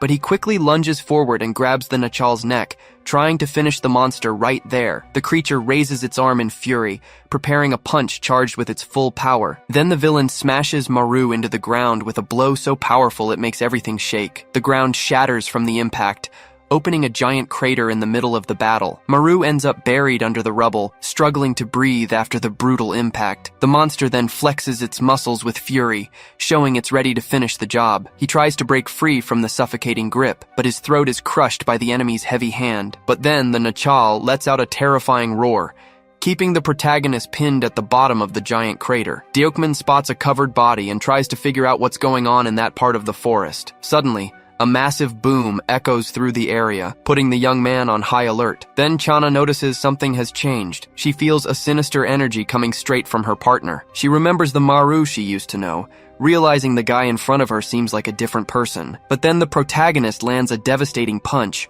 unleashing all his fury on the white monster. The creature staggers back from the blow, completely destabilized by such brute force. Without letting up, Maru leaps into the air, preparing to come down hard on the enemy. Chana notices his completely blank face, wondering what happened to his mind, but Maru pays no mind and prepares another attack, channeling all his energy into a precise move. Then, the monster's arm begins to regenerate. Maru attacks with incredible speed, giving Nachal no chance to retaliate. With his fist glowing, he clenches his hand tightly, concentrating all his power into a single point. Right after, he unleashes a devastating final blow, sending Maru flying. A massive shockwave spreads out, sweeping through the entire forest from the impact. A huge explosion destroys several trees, kicking up dust and rocks everywhere. Soon after, another massive blast occurs, making the earth tremble from the violent impact. Chana tries to move forward, but Diokman grabs her arm firmly, stopping her from jumping into the chaos. He then shouts that no one stands a chance against it,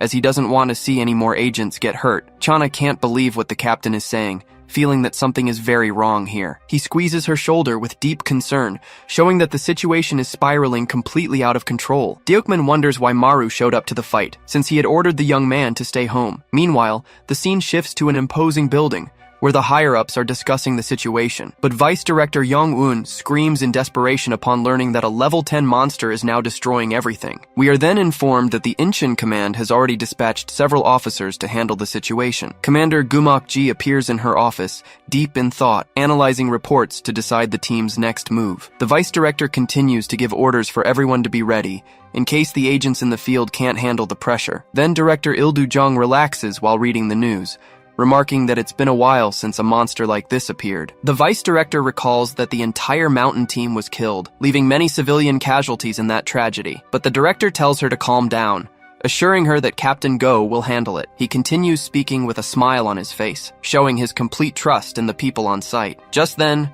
Maru rises from the rubble, emerging from the crater with his gaze completely fixed on the fight. He then starts running at high speed, kicking up dirt as he charges straight for the enemy. The captain watches, breaking out in a cold sweat, not understanding what the young man is trying to do. Suddenly, the hero rushes forward, ignoring the warnings to stop his attack immediately. He leaps high towards the monster, preparing a physical blow to end it all. Still in the air, the young man faces the creature head-on, aiming a powerful punch at its face. But then they both throw heavy punches at the same time, creating a shockwave that erupts everywhere. Blood splatters everywhere from the impact, showing that someone was severely injured. And Maru loses his arm in the impact. But Maru traps Nachal with his legs. The captain decides he needs to intervene right now, realizing the situation has gone too far. Then Maru readies his injured arm for something, and Maru shoves his wounded arm right into Nachal's mouth. We're shown that his body is healing quickly quickly, with hot steam escaping his mouth. The deep wound closes in an instant, revealing his incredible regeneration power. But Maru quickly continues his frantic attack, sending the monster's blood flying with great force. The captain is left breathless, unable to believe the young man just destroyed Nachal's skull. With the creature sprawled on the ground, headless, the protagonist shows he's not messing around. Then Maru bites the enemy's neck with fury, acting like a true predator. He then tears out a huge chunk of the monster's flesh, splattering blood all over the field. But then Chana announces that it's finally over, as Nachal can no longer heal itself. Even so, the young man stays on top of the body, preparing his fist for the final blow. Maru stares intently at what's left of the villain, his face stained from the intense battle. He then unleashes a barrage of brutal punches, making sure that thing will never get up again. Captain Go desperately screams for the young man to stop, seeing he has completely lost control in the fight, but he stands firm in the pool of blood, ignoring every command. Just then, Chana appears, wielding her sharp sword, and delivers the final blow to ensure the creature is finished. The dust settles, revealing the scene of destruction as the protagonist remains on top of the monster's remains. He looks down at his own red-covered hands, feeling the weight of what he has just done. Suddenly, the girl hugs him and tells him to stop, letting him know that it's all finally over. Soon after, the rest of the team comes running to the scene, wanting to know if the danger has really passed. Eden asks if the two of them managed to take down the target, in disbelief at the state they're in. But the captain explains that Maru handled it all by himself, leaving everyone stunned by the news. The young man is left speechless and utterly shocked, wondering how it could be possible to defeat a level 10 alone. The scene focuses on the hero's stained face as he feels the exhaustion and sadness of his victory. The scene then changes to a silent, imposing building, where everyone gathers for a difficult moment. A portrait of Wuju appears, surrounded by flowers, a reminder of the high price they paid on that mission. Several people are kneeling and crying on the floor, grieving deeply for the loss of someone so beloved. Finally, the entire team stands, dressed in mourning, paying one last tribute to their fallen friend. Young Yoseyak appears, looking very thoughtful, feeling the heavy atmosphere of the funeral. A moment later, Chana approaches him, asking if he's really feeling okay. But Captain Go, still sitting on the floor,